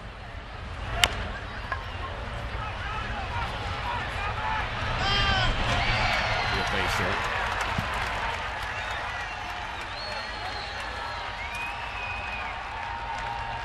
Well, he's got a broken bat base hit, now an infield hit. You can probably count on maybe less than 5 fingers how many infield hits he's going to get in the course of a year. Well, that's just part of Kansas City's arsenal. That's why they're Kansas City Specials. They do that more than anybody in this league. I don't know about the National League. Infield hits.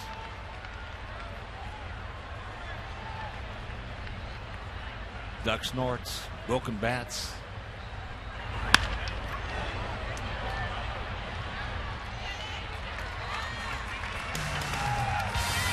Two-run homer by Moustakas. 3-1.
Little chopper up the middle.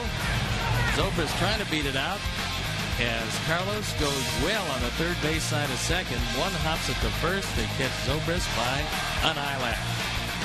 Or Xfinity, high-speed action replay.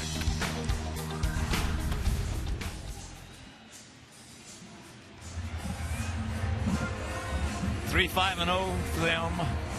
1-8-1 for us. We have stranded 8. They have stranded 3.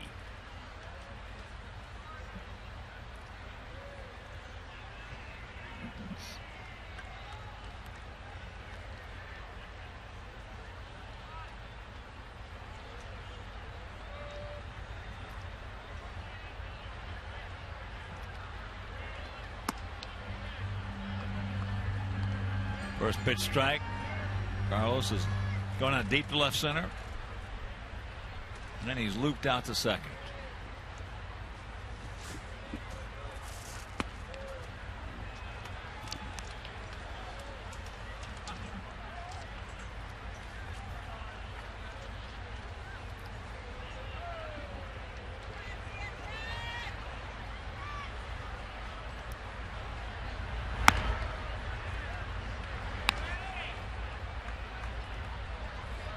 The bullpen up and going. Hochevar and Morales.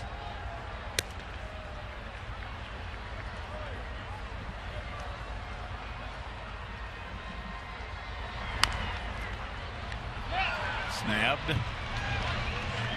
1 out.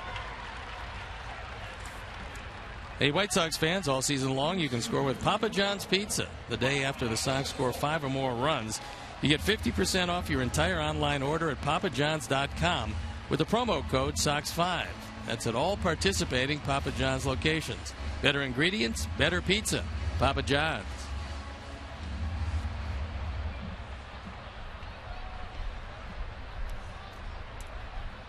Here's Mike Holt. Takes that breaking ball the one away.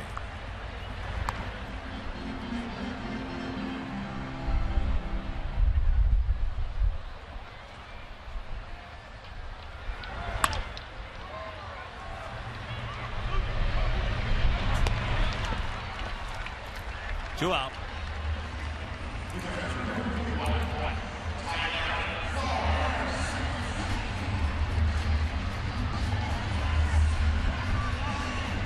And here's Tyler. He's 2 for 2 with 2 Kansas City specials. Blooper to right, blooper to left.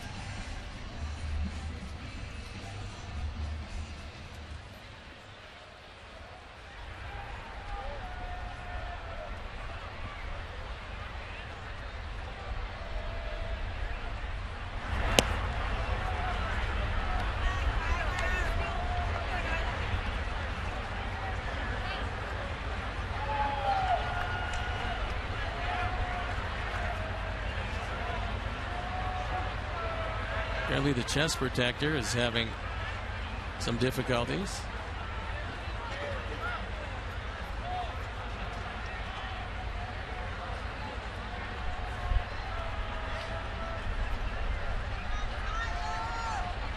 So Tyler able to empathize with Salvador Perez.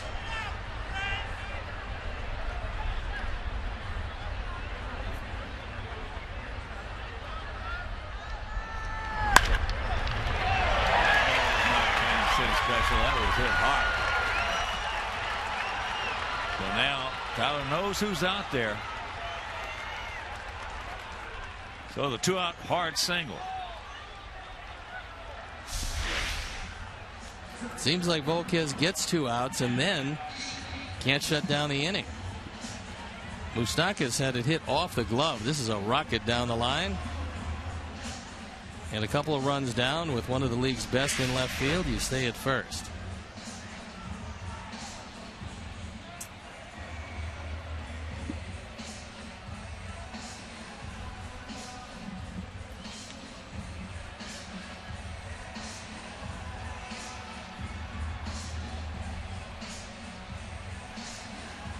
They'll bring up Adam. He's 1 for 3 with the RBI.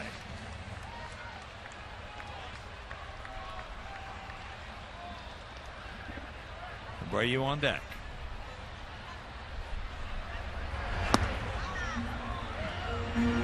Takes that pitch at the top of his zone. And the count 1-0.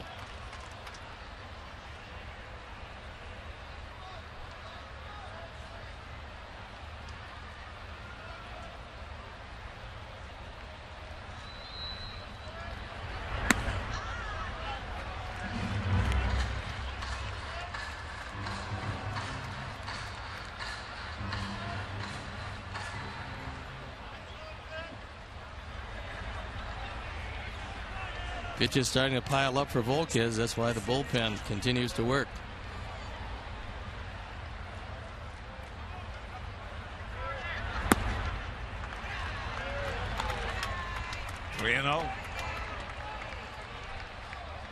Jose on deck.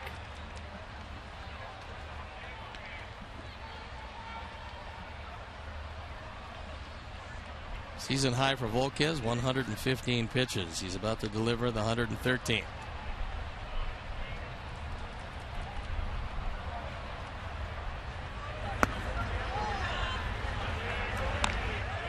And grabs the strike with it.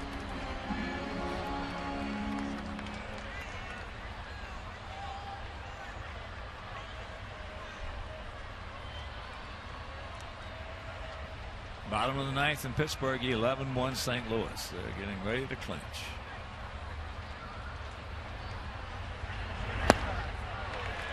Full count. Well, you would think one way or the other this would be the last that he would face. Probably Hoche were to face Abreu if Adam can keep the inning alive. 3-1 on the board is now 3-2. Somewhat surprising that Hosmer is still holding Tyler close at first. And now he looks over in the dugout. I think they're telling him, you can move off the bag a bit. We've seen a lot of that, both sides. Well, right now he's still on the bag.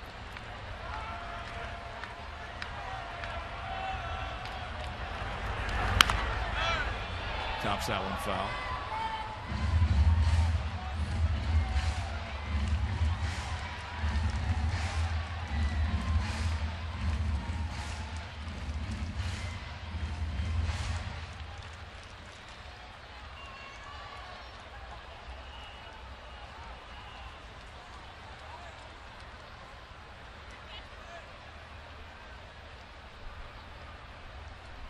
Once again, the payoff pitch.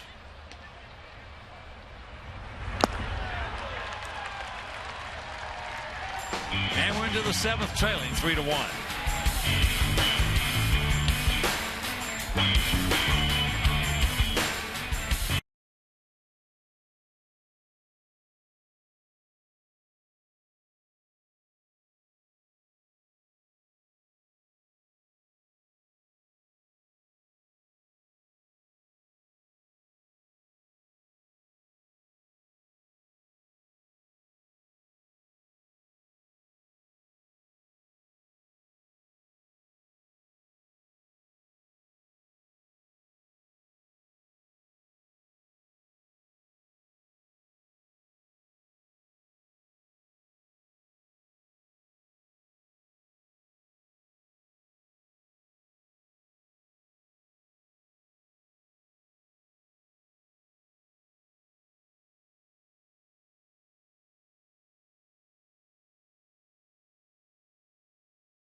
Chicago Data Strong fan, you just might see yourself on an upcoming broadcast brought to you by T-Mobile.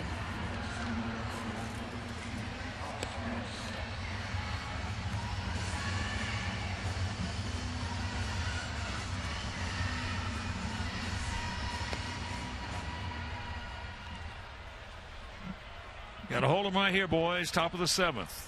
Rios. And back to the top of the order with Escobar and Zobrist.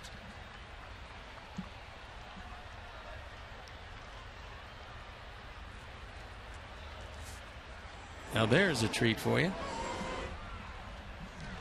Real cold night, get some ice cream. Alex is grounded to third and struck out, called out on a fastball.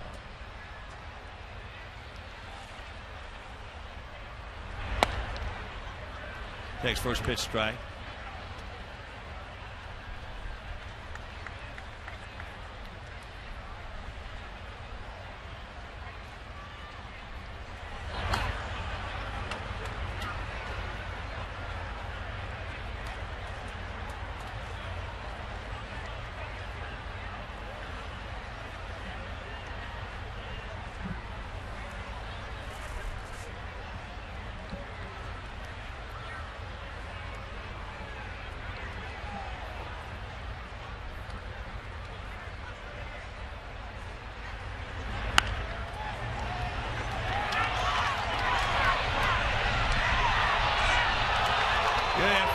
Good effort by Old.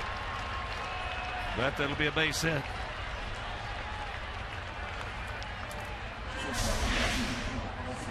Mike well off the line. This is a check swing. He's able to corral it and somehow get it across. They come very close to getting it.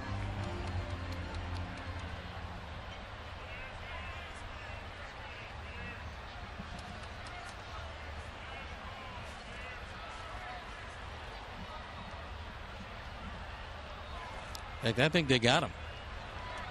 Looks to me like the ball's in the glove before the foot hit the bag. So now they're going to review it.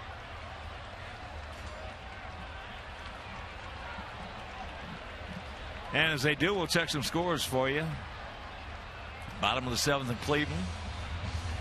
Indians leading Minnesota 7-0. Minnesota won game 1 of that doubleheader 7-1. Gibson over Carrasco. Top of the 6th down in Texas, 6-2 Rangers over Detroit. Baltimore leading Toronto 5-1 game 2 of that doubleheader. That's in the bottom of the 8th.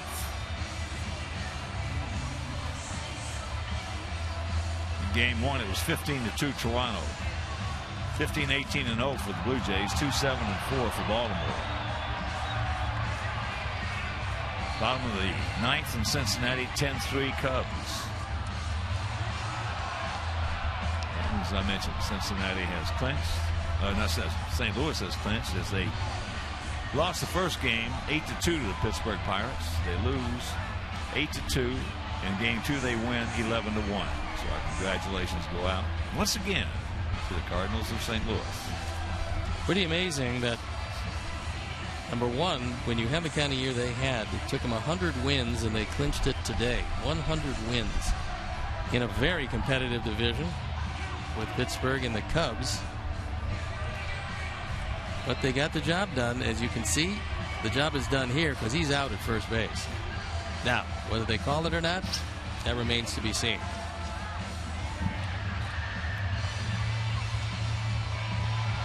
He is out. So, 1 out.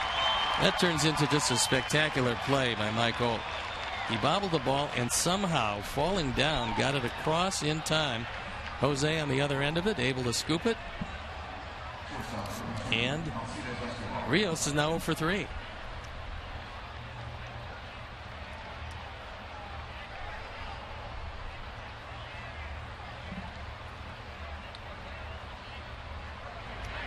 So here's Escobar.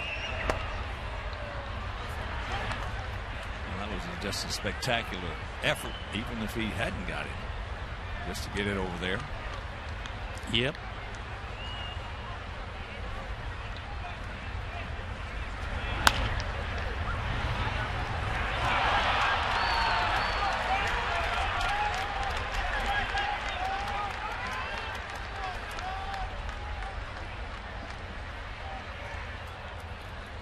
That'll go E6. So That's the 16th error by Alexi. Ball came up on him, but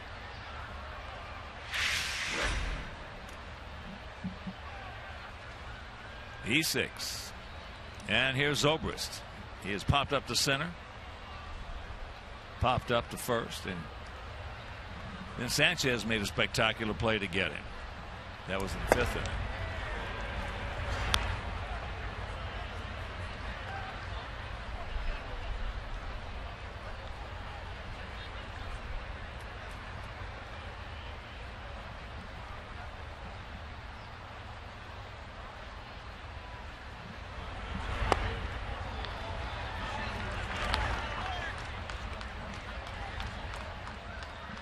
Three 5-0 for the Royals, 1-9-2 for our guys.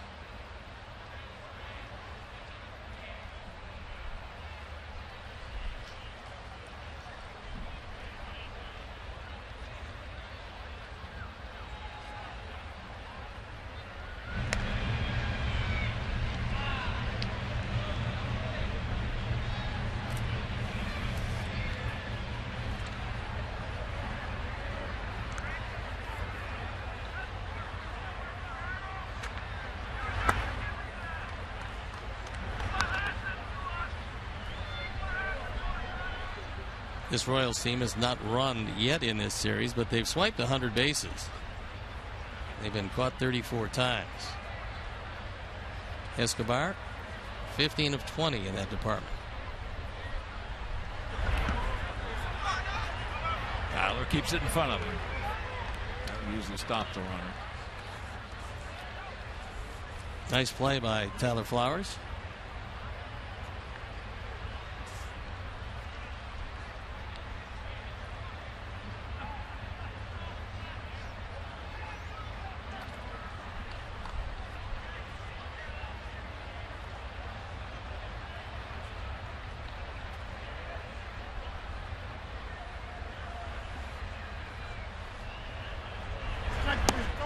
He gone. There's that curve. 5 strikeouts. 2 down.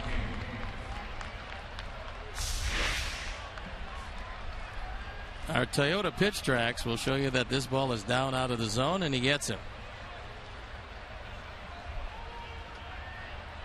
He's thrown a lot of curveballs tonight if you're just tuning in. Yeah, more than we've ever seen him use, but he feels pretty good about it. Unfortunately, the one that rolled up there was to Moustakas. If you're going to throw a lot of them, you can't throw them all great. And that one off the knee of Lorenzo Cain.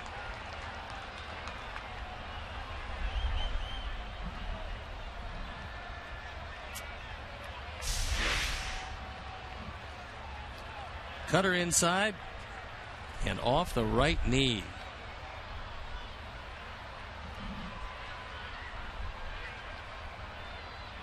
Boy, it's amazing the angle that some of these guys are fouling pitches off. It really is. In this particular era, it has to be something that they did differently than in other eras, because I've never seen more pitches fouled off knees, especially back knees. Neither have I. I never saw a pitch fouled off a hitters in my career off his back knee. It's commonplace today. Maybe it's because there's more cutters than ever today. I don't know exactly why it is, but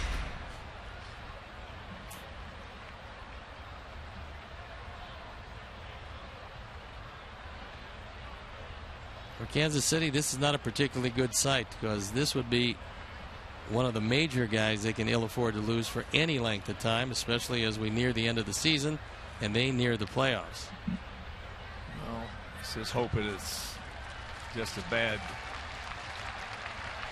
hurt right now that will subside. An athlete is defined by the desire to be active and continue doing things they love. Visit Athletico.com and start defining your pain-free inner athlete today. Athletico, the official physical therapy provider of the Chicago White Sox. Athletico, better for everybody.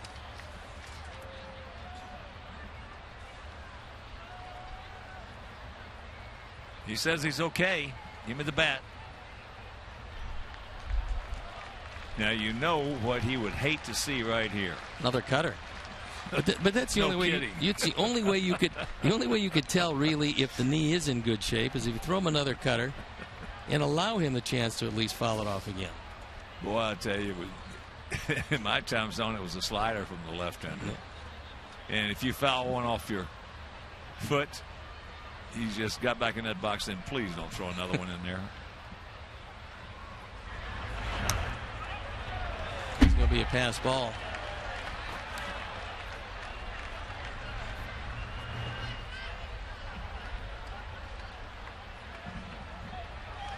And it is indeed a pass ball. I don't know about that one. He's sitting outside. I know it. The ball was way outside. Look at where it was. I don't know about that. Ball was close to hitting the dirt right there. Meanwhile, 1-1 to count.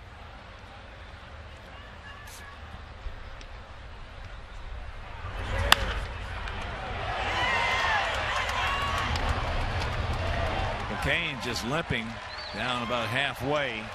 Hopefully that thing is not anything but a bruise. Meanwhile, 7th inning stretch, we trail at 3-1.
Reliever, 1-1, ERA 3.38 on for the 47th time, just coming back from injury, and he's had a very good year. There you look at the numbers, 48 strikeouts in 48 innings. He can rush it up there.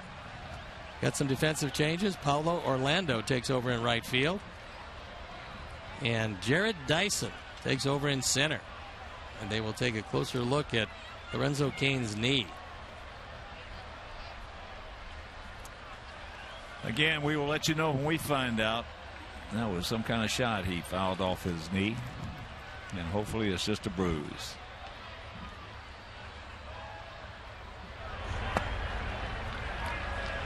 So here's Abreu. He's 0 for 3. Coach Shaver, a former first pick in the country, was a starting pitcher, had some really good moments, but could never quite figure it out until they moved him to the pen a couple of years ago.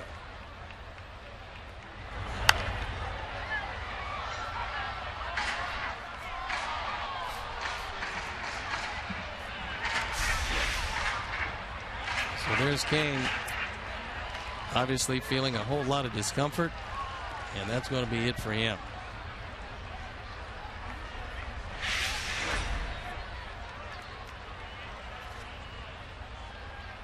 Well, you're seeing things now. For an example, like Teixeira, that ball hit hard. Stretch. He's back. He looks up. You can put it on the board. Yes. Number 30 for Abreu. RBI number 99. And it's a 3-2 ball game. Just one ribby short. And a typical Jose Abreu home run because he hit it just right of center, and he absolutely crushed it. O'Shaver tries to heat him upstairs with a fastball. Our Ford home run replay. A memorable number 30. A blast to right center. And looking for that next run batted in. Breaking ball strike. Well, also with that home run by Abreu, the Alex Snellius family, along with Christine O'Reilly and White Sox Charities, hook up once again in loving memory of Ursula.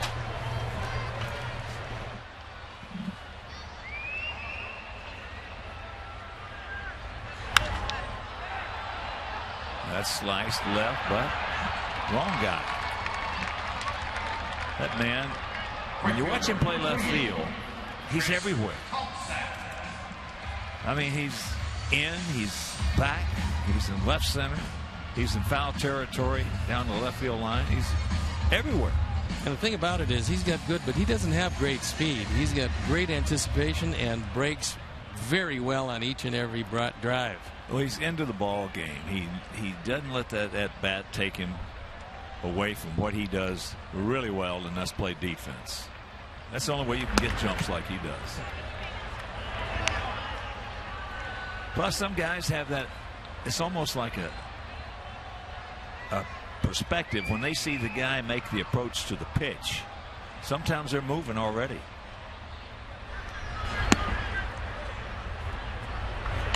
O'Shaver, a couple of years ago, in his first year in the bullpen, had a 1.92 ERA.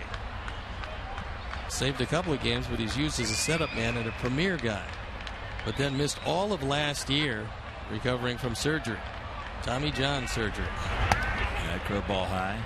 Trace is 1 for 2 with 2 good at bats. He had a bullet single in the left field in the first inning. Then he looped out, got hit on the fist.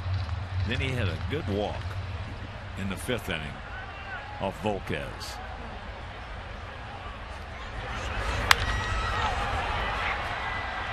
High pop up. Alcides.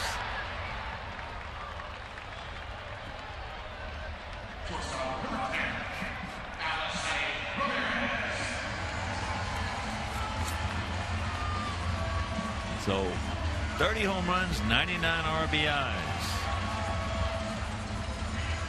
If you're just tuning in, only one man has ever done that in his first 2 years in the major leagues. Hit 30 or more home runs and drove in 100 or more runs. That, of course, was Albert. Albert Pujols. We understand that Lorenzo has a right knee contusion. Hopefully that's all it is. Got the playoffs coming. Don't want to lose that man.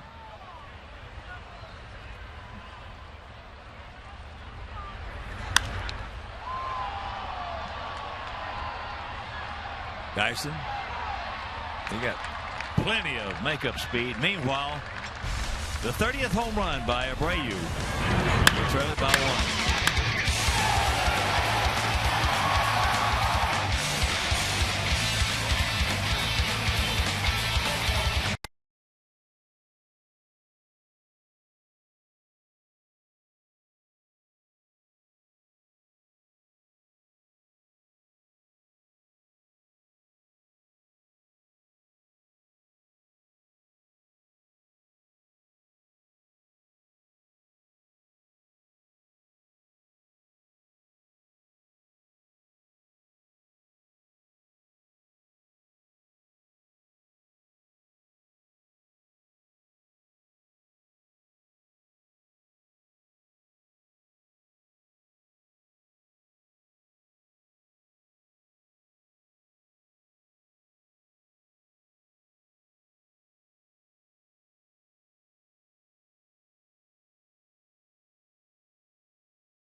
Apparel and souvenirs.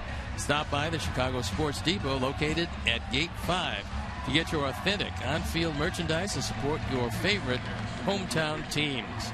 Call 312-674-5SOX for more information or visit WhiteSoxDepot.com.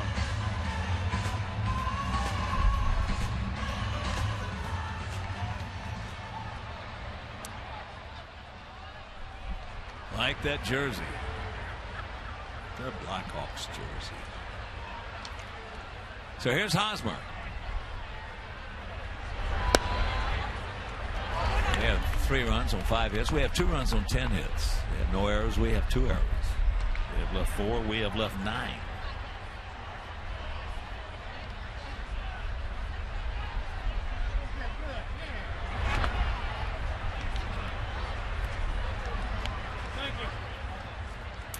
Jose getting to the 100 pitch mark. He's given up 2 home runs tonight, which is somewhat unusual for him because he keeps the ball in the ballpark as well as anybody.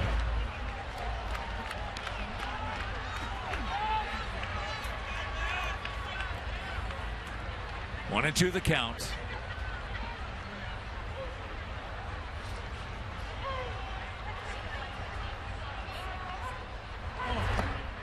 Here you go.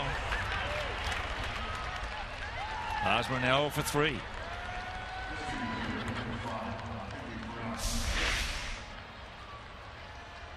Six strikeouts, another low curveball, and Hosmer well out in front of it.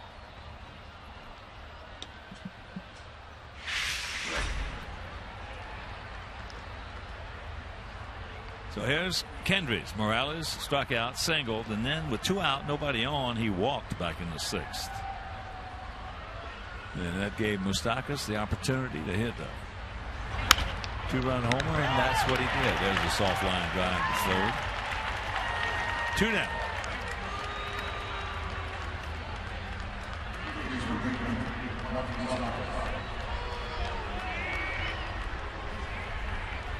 So that doubleheader in Baltimore is over.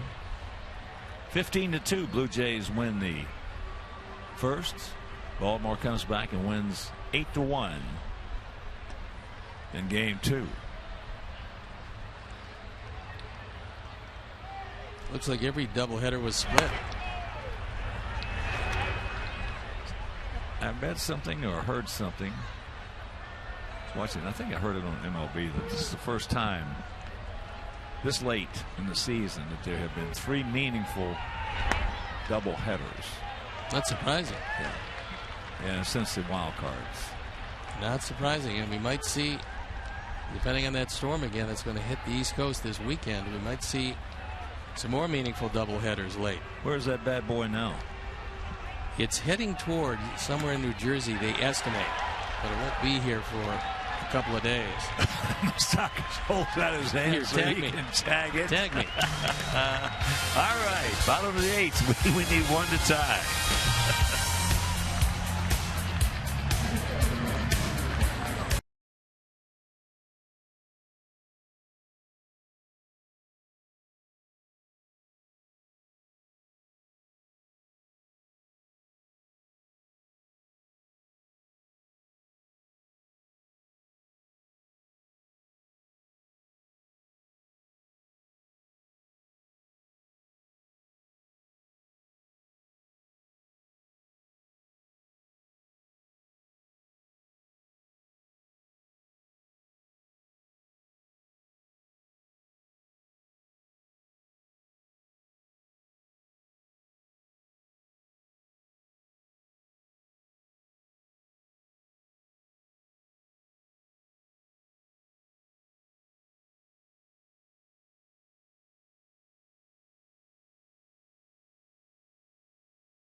guy, but with Holland down for the year now, Kelvin Herrera becomes their 8th inning man. On for the 70th time. He's 4.3 ERA, 2.66.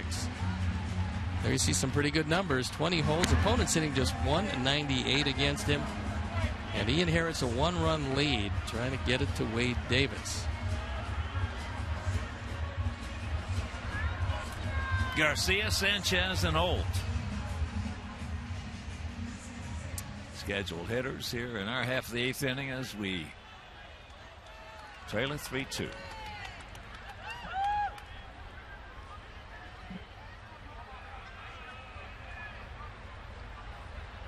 Javi, 0 for 3. He's due.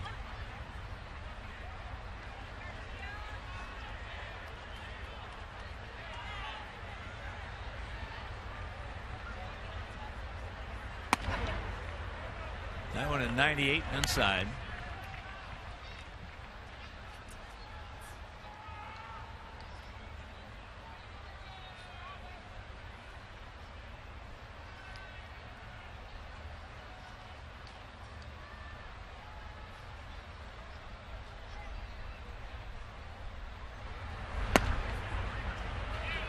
That one at 97 for a strike. So 1-1 to count.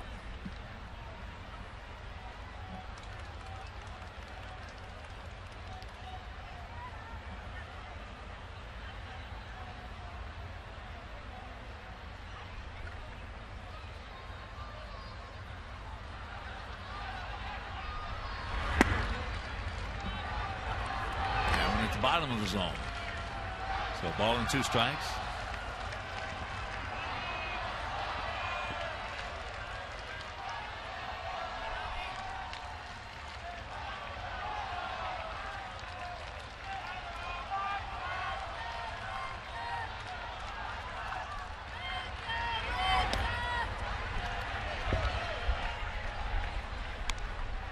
He tried to get a slider over the plate. Hit 90 miles an hour. It hit well in front of the plate.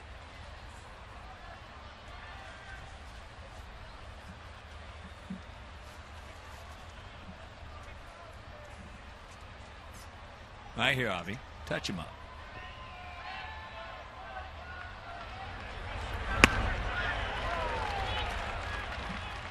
That one at 99.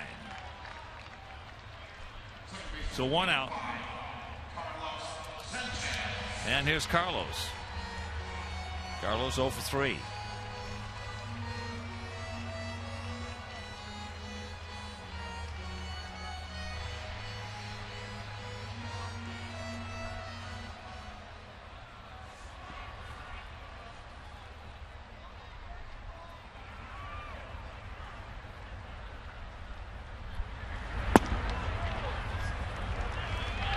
That one in 98.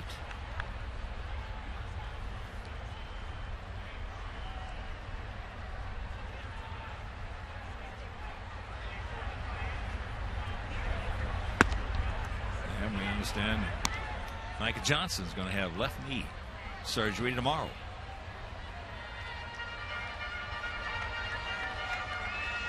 They say it's just a cleanup procedure, and Johnson should be 100% heading into spring training next February. Well, we certainly wish him luck, and with speed a big part of his game, hopefully the legs come back as strong as ever. Well, he's a young man with a ton of talent. If he can stay healthy. Yep, that's been the case. Yep.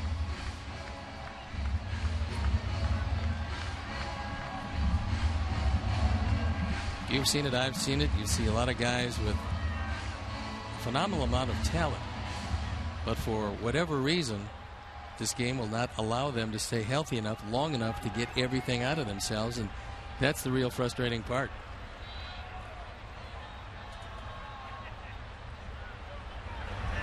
As frustrating as it is for us to have seen it so many times over the years, it's really frustrating in this case for Micah. Yep. Well, he'll come back, he'll get his opportunity, and he should be ready to go. In fact, very anxious to go when spring training rolls around. 0-2 the count. Holt, that pitch at 99. I know the most frustrated I ever was when I broke my leg and dislocated my ankle. Had to sit out a year. That was absolutely torture.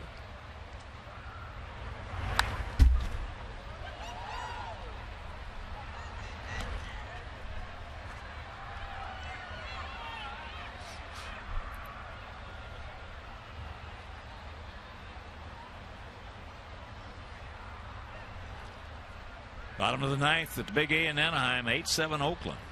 Big game for the Halos. Tried to hit the outside corner with a slider, but missed with it. It's a good thing because that's an unhittable pitch.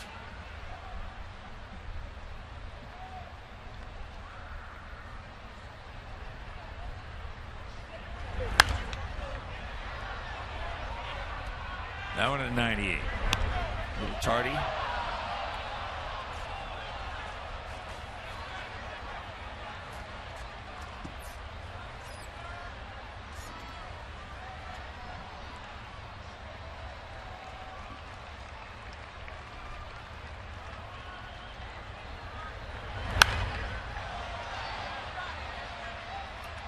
Had the barrel underneath that one, but the barrel was there.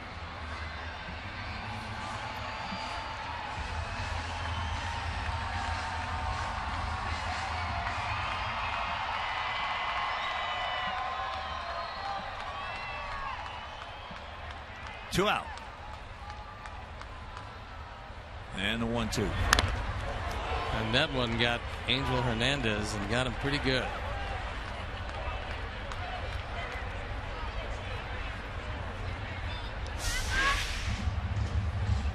It's a fastball and gets him in the right arm. I think it might have just tipped off Perez's helmet before it got a piece of Hernandez.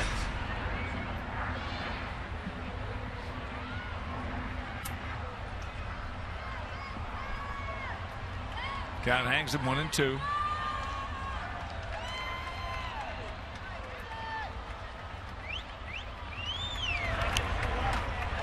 About a 54-footer. Now Perez took that off the throwing hand, and that's something they don't particularly care to see.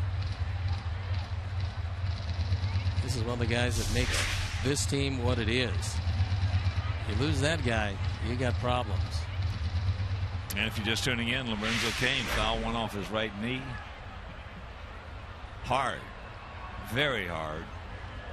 Had to leave the ball game. Stockers, that's going to be a base hit.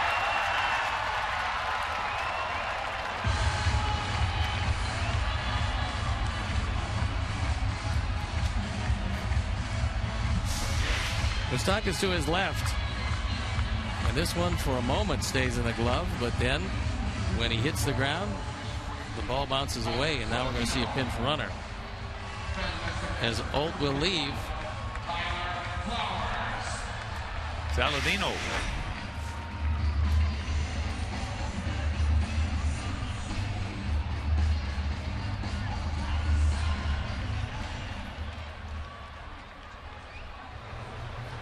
And here's Tyler. He is 3 for 3. 2 soft singles and 1 bullet single.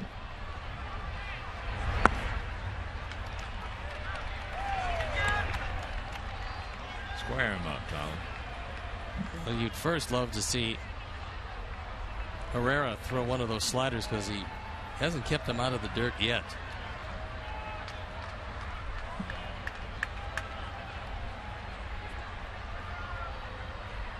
That time he shook off the slider to go to the fastball. There he goes. Going to center field now. He's on his way to third, and he will get there. There'll be a stolen base and an error.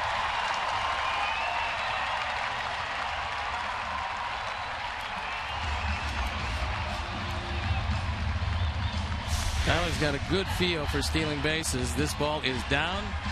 Perez comes up. Not a good throw to second base. Could very well be that he's still feeling the effects of that ball he took off the throwing hand. In the meantime, Tyler just locates the baseball and heads on to third. Good recognition. He is now 8 for 10 in that category, and he was 25 for 27 down at Charlotte.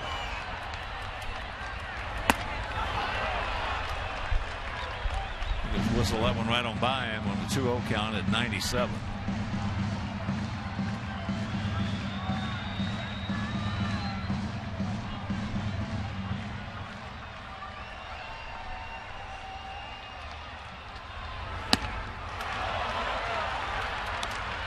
Got to triple digits. And it got a 2-2 count.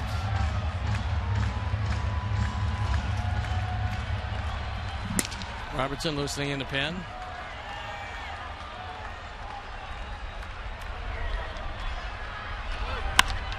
That ball hit deep to right field. Stretch. Get on back there. He cannot make it. It is out of here. You can. No, it's a bounce. It's a ground rule double. Meanwhile, this game is tied at 3. Yes, Tyler is 4th hit. Orlando just in the ball game didn't play this ball very well at all. It's a fastball, and Tyler gets a good piece of it, hitting it deep to right field. But Orlando turns around, turns back, has the ball hit over his head, and one hop out of the yard.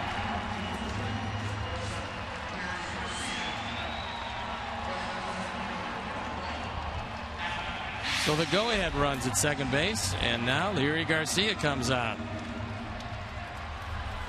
Big night for Tyler Flowers.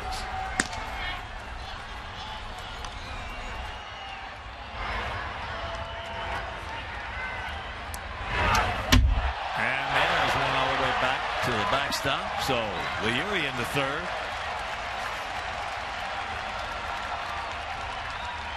Dave Island coming out. He wants to talk with Herrera.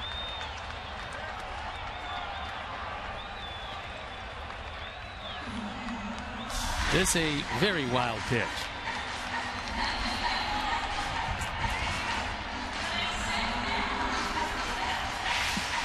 If you're Adam Eaton, you just have to look fastball. With the go-ahead run 90 feet away and Herrera not commanding the slider at all, you figure he's just going to go to the heat like he did with Tyler Flowers. Well, if you're facing Calvin Herrera and you look for anything but that fastball, you're dumb. No way you can sit on a slider or anything off speed against him.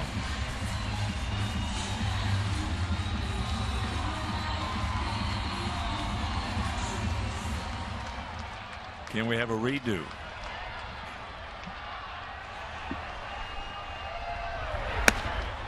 That's up high. 2-0. 3-3 tie. 3-12-2 for us. 3-5-1 for them.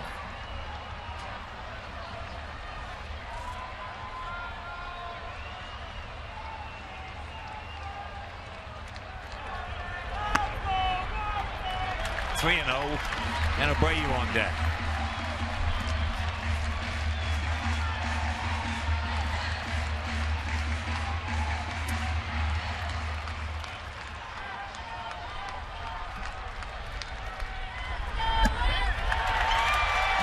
Jose.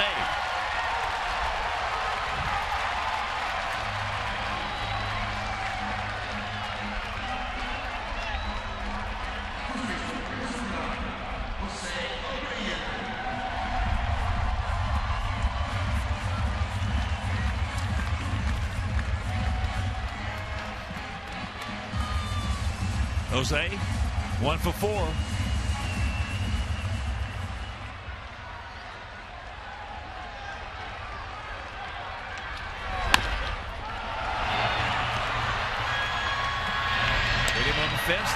That'll be tired the side, but we get the run on the ground rule double off the bat of Tyler Flowers, and we're tied at 3.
the tying run, takes over at third base. Rob Brantley checks in behind the plate. And it'll be the lower third of the order. Perez, Gordon, and Rios. No, check that. Orlando.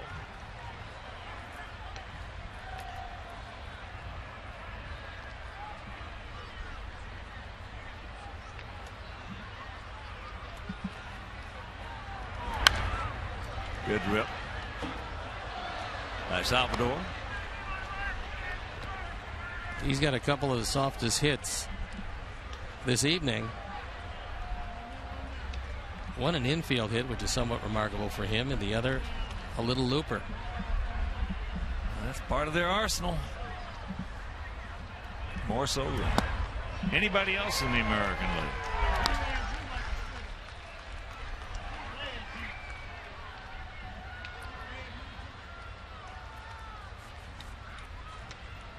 Wish we had it. It's pretty tough to pitch against, I know that. If you can't strike guys out. That's right.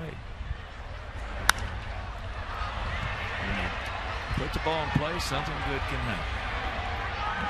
1 out.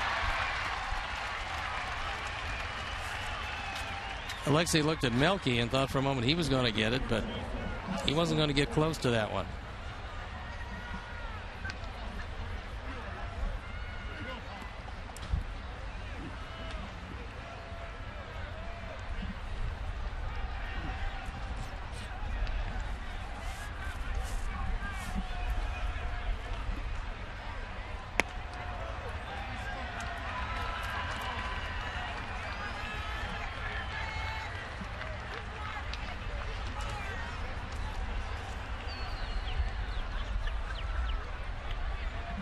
This is the 111th pitch.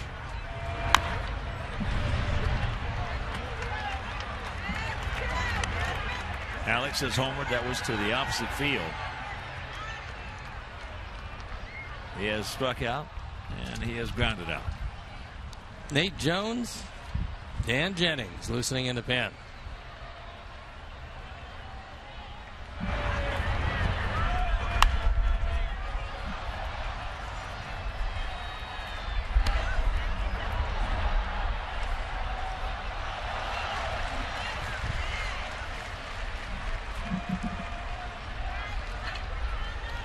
Sudden blast of Arctic air has invaded the booth. Yes, it is.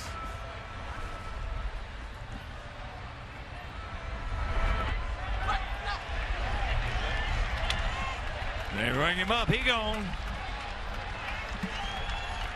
2 down. 8 strikeouts now for Quintana. He went a little too far, so said Adam Hamari. So Jared Dyson. And here's Dyson. Hitting in Rio's spot, where Paulo Orlando went in to play for Rios, right field.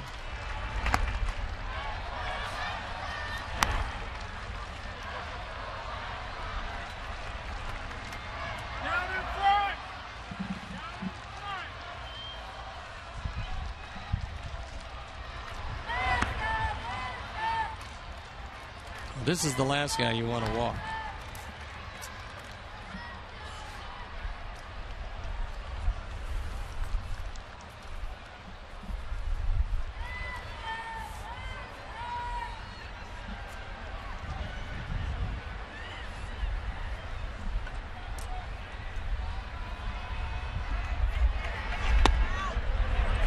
There's a strike.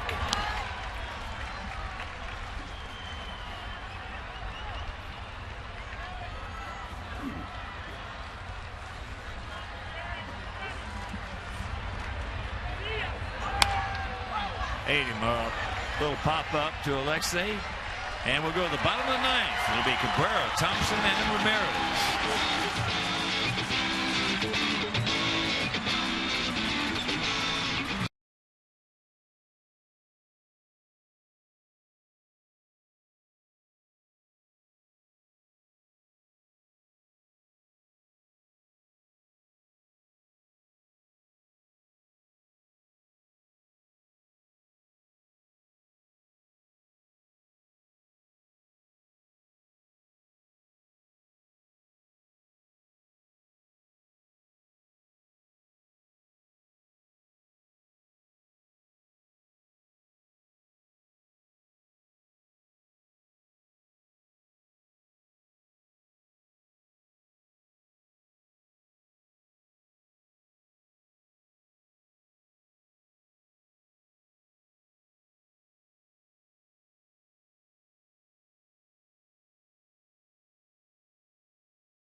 MLB.com at Bat, the #1 app for live baseball.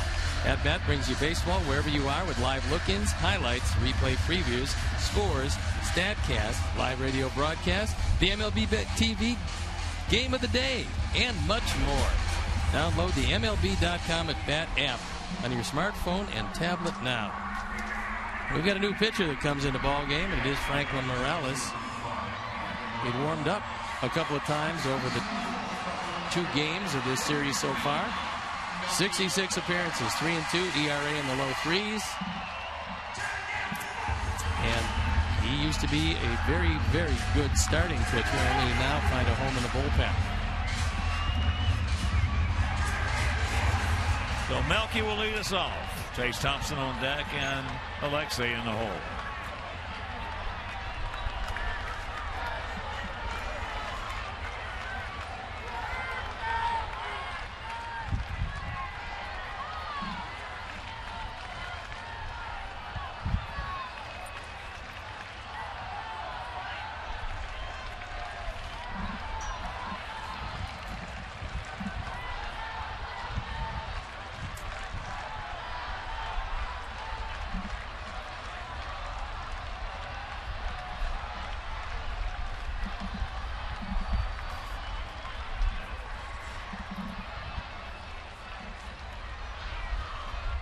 Right here, start us off.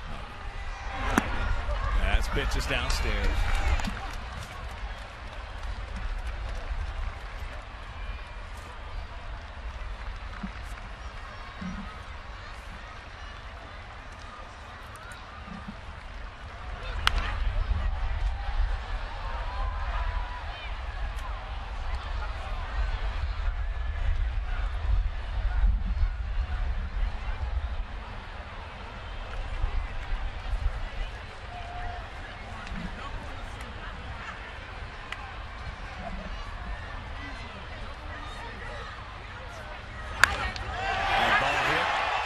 Left field.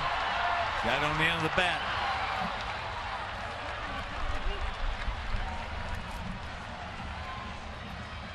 So 1 out.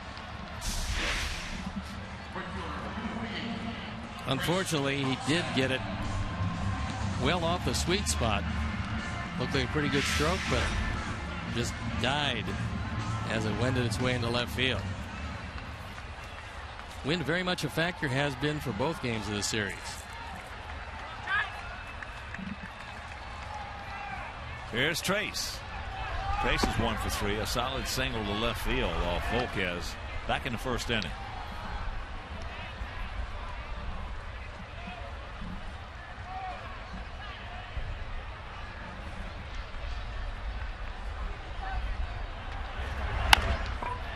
Breaking ball softly hit. That's something you don't see very often. He whiffs on it. No, he anticipated the ball coming up, and the ball flattened out under the glove. So the question for Bob Rosenberg, the scorekeeper, is do you give him a base hit or not? He was looking for the hop off the dirt, but the ball stayed down. Yeah.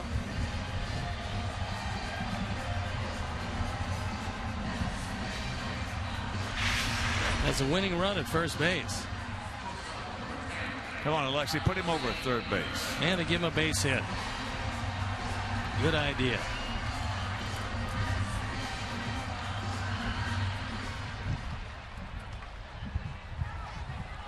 Alexei's 1 for 4.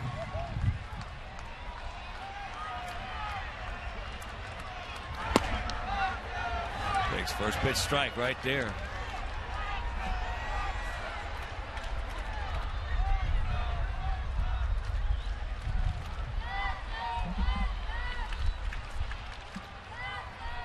Outfield spread out. Almost threw it away.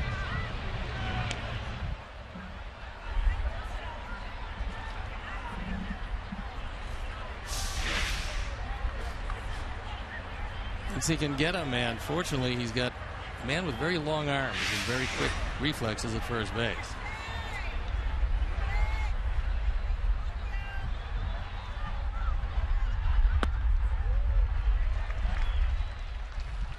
One and one the count. Big pitch coming up.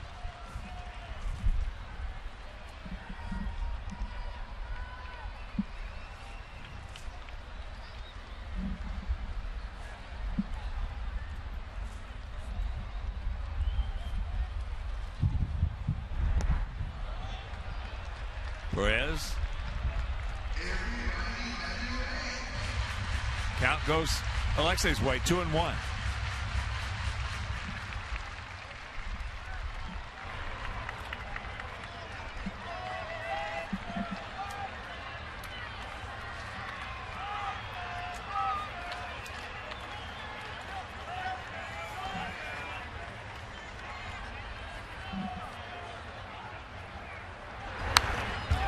He was looking for it, got it, and just underneath it. 92-mile-an-hour fastball and split the plate.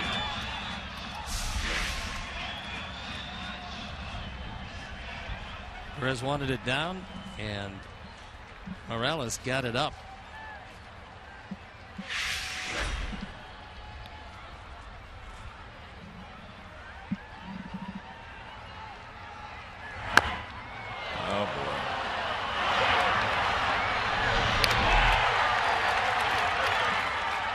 We'll go to extra innings. Tied at 3.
And Robin is playing by an inning with David Robertson coming in the game. He puts his closer in because you've got the last at bats. And David's on for the 59th time. 6-4 ERA, 3.23.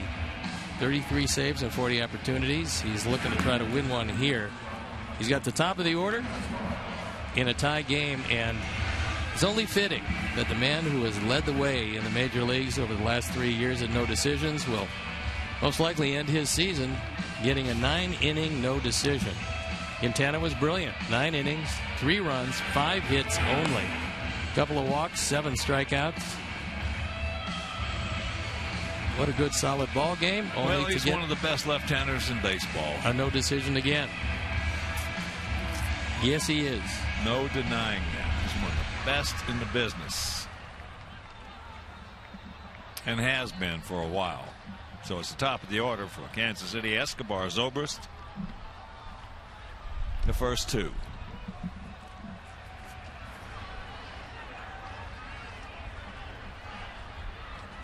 Escobar's a terrific bunter. One thing you have to bear in mind.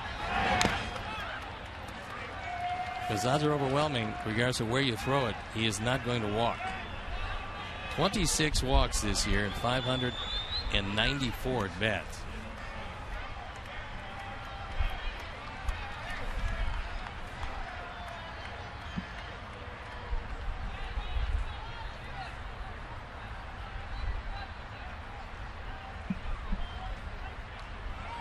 Outfield to the right.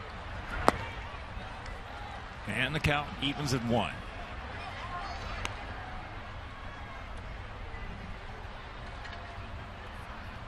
Escobar is 0 for 4. He struck out. He lined out to center, reached on an arrow. Then he reached on another arrow.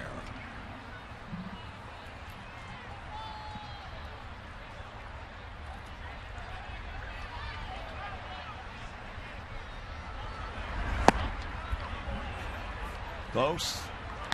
Could have gone either way. And the count 2-1.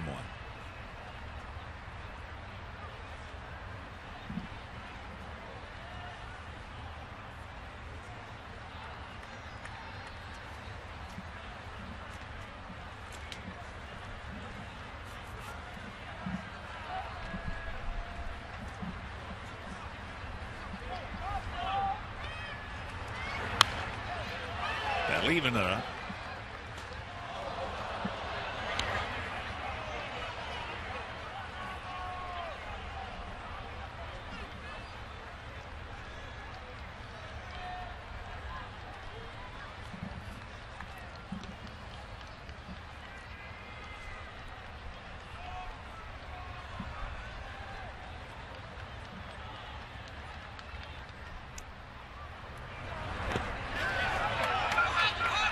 Yes, he did. He'll just put it on him. He gone. 1 out. We've seen it a few times tonight. These Royals, when they do strike out and the ball gets away, they don't run to first base. You can see Angel Hernandez pointing that he went too far, and he went well too far. But this ball got away from Brantley, and Escobar just stood there. Well, they're not used to that. Royals strike out by far the fewest of any team in the major leagues. That's the 9th strikeout tonight on these guys. And they got 4 more games, so they will not strike out 1,000 times this year. Unless something extremely weird happens in the next 4 games.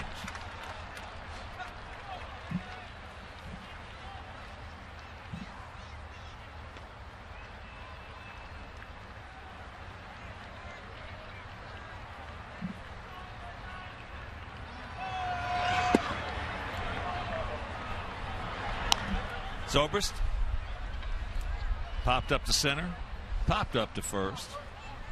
Sanchez made a terrific play to get him. A chopper, slow chopper, and he also struck out. Well, David's got some history on his side because he's only given these Royals his entire career 1 earned run. The Royals pen is going. Jeremy Guthrie loosening up. He was in the starting rotation for a good portion of this year.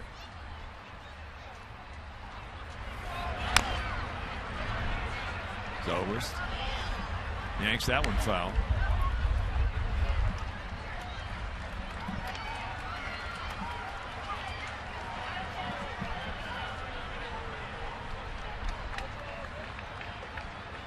And tomorrow night, right here on Comcast Sportsnet, finale of this 3-game set, it will be Johnny Danks against Chris Medlin. There's a base hit in the right field.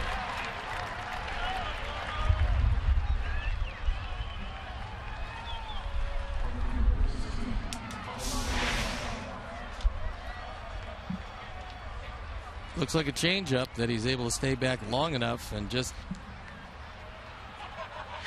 wasn't quite a line drive. Wasn't quite a looper, but he's aboard. So here's Orlando. Paolo making his first plate appearance.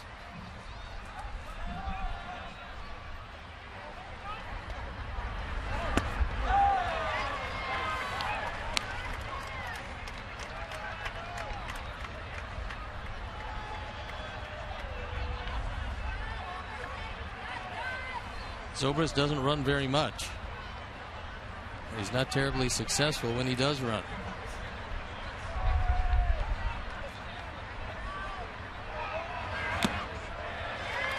Oh, and 2 the count. Well, we talk about Chris Sale be out there on Friday, needing 3 strikeouts to break the franchise record. Sox have already broken as a team the franchise record this year.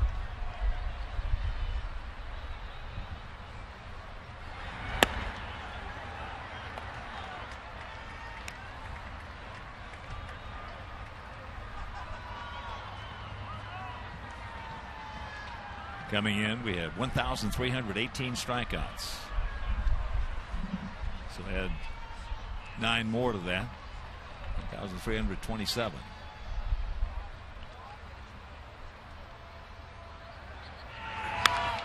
That's out of play. Previous mark was set back in 2013.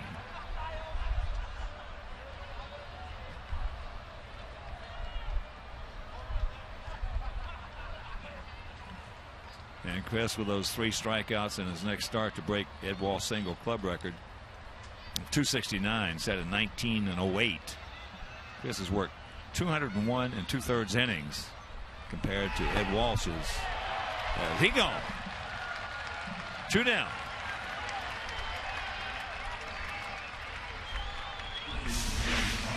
Good curveball in the dirt. Orlando cannot check it up. Nice block by Rob Brandley.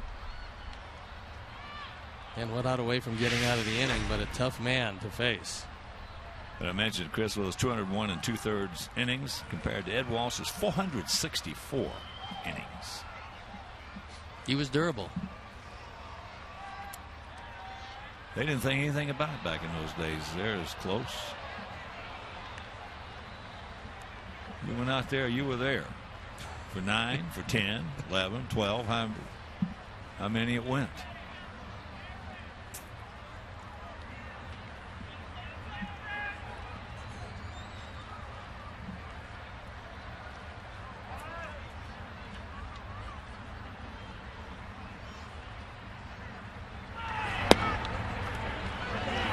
Strike at the bottom of the zone.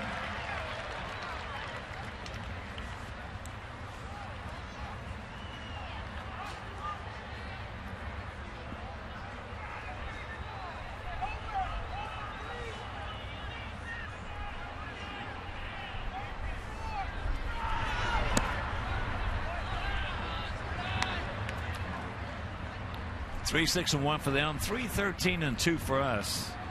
They have stranded 4. We have stranded 11. So we've had our chances. We just couldn't get them in.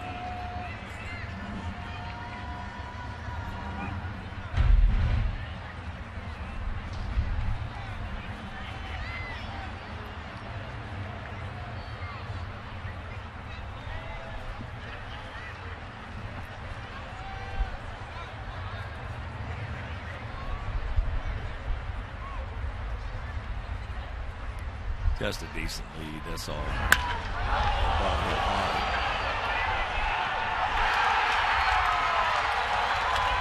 And it is 5-3. KC.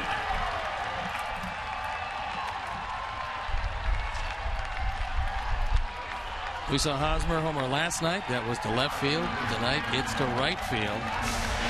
That's his 18th, and he's driven in 91 as he gets a high fastball out away. Our Ford home run replay.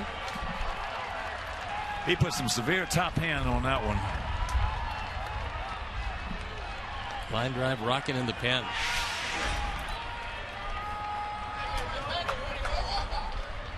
So here's Morales. Kendricks is 1 for 3 with a walk and a run scored, and that will do it. So we go to the bottom of the 10th. We need 2 to tie, 3 to win.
moment. And for the moment is a two-run homer. David Robertson most unhappy as he gives up the long ball. That ball was high and away, and Hosmer pulled it out of the park.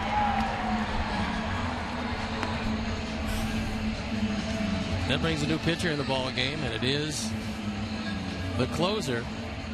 Now that Holland is lost for the year, Wade Davis has taken over. And he is a good one. 67th game. 14 of 15 in save opportunities. ERA .97. 33 hits and 64 2/3 with 74 strikeouts. He can be overwhelming most of the time.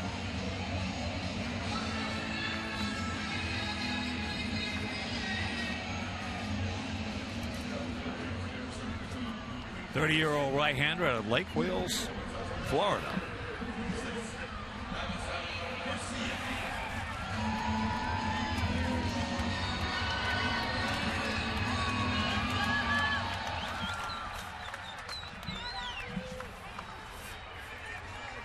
So here we go. Start us off right here.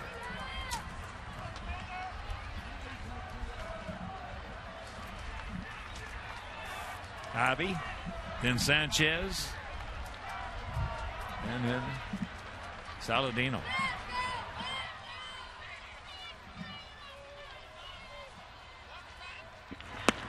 Another one of the games that we've had plenty of opportunities to score. We've stranded 11 and we just have not executed.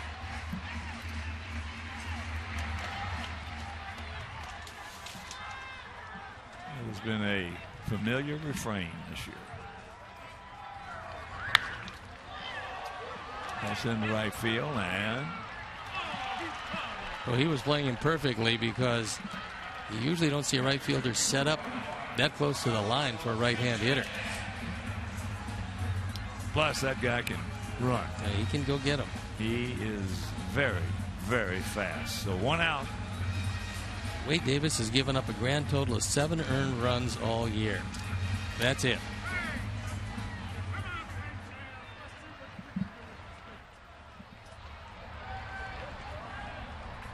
Wade, as a starter, really struggled. As a reliever, he's just a big bad boy. It's amazing how guys will sometimes find their niche. Well, they did it with Luke Hochhaver a couple years ago. Sure. Same thing. Ago, he came in and did a great thing. Hey, they did it with Dennis Eckersley, one of the greatest relievers that ever lived. A man who won over 100 games as a starter. He was 20-8 one year as a starter. Threw a no-hitter with Cleveland. 20-8 with Boston as a starter, and then became a reliever. And it's hard to put anybody ahead of Mariano Rivera, but Eckersley was real close.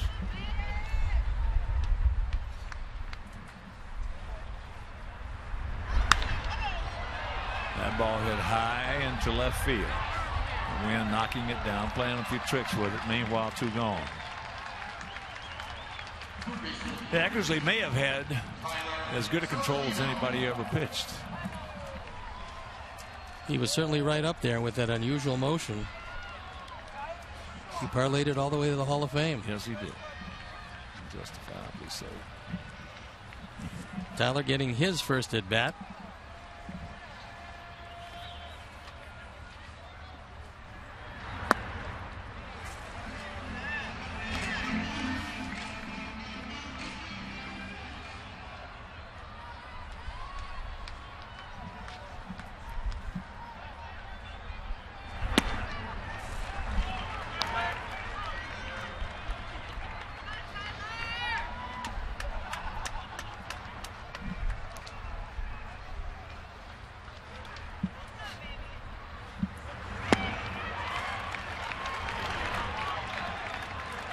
To the count.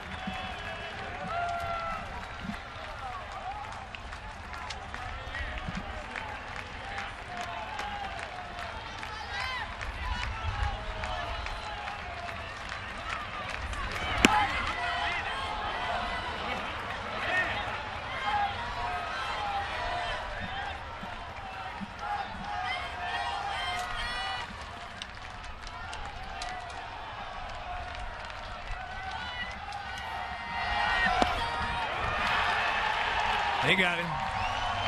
It had just the outside edge of the corner, and this ball game is over. So the Royals square up the series at a game apiece, and once again, Jose Quintana no decision. The typical performance, a wonderful performance, and if that's the way it's going to end for him this year, maybe he's got a whole lot of luck coming his way.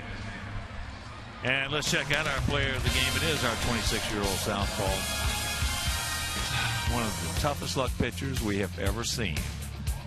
And that is Jose Quintana. So, for Steve Stone, for our director, Jim Angio, our producer, Todd Benjaminson, our associate producer, Jeff Sermon, very fine technical manager, Mark Harper, also for the mayor, Mean Joe Groove, for Mike Mayer, Frank D'Amato, Barry Woolley, Doug Bullard, and the executive producer, Jim Corno Jr. This is the Hawk. So long, everybody. Coming up next, Subaru Postgame Live with Chuck and Bill. You've been watching White Sox baseball on Comcast Sportsnet.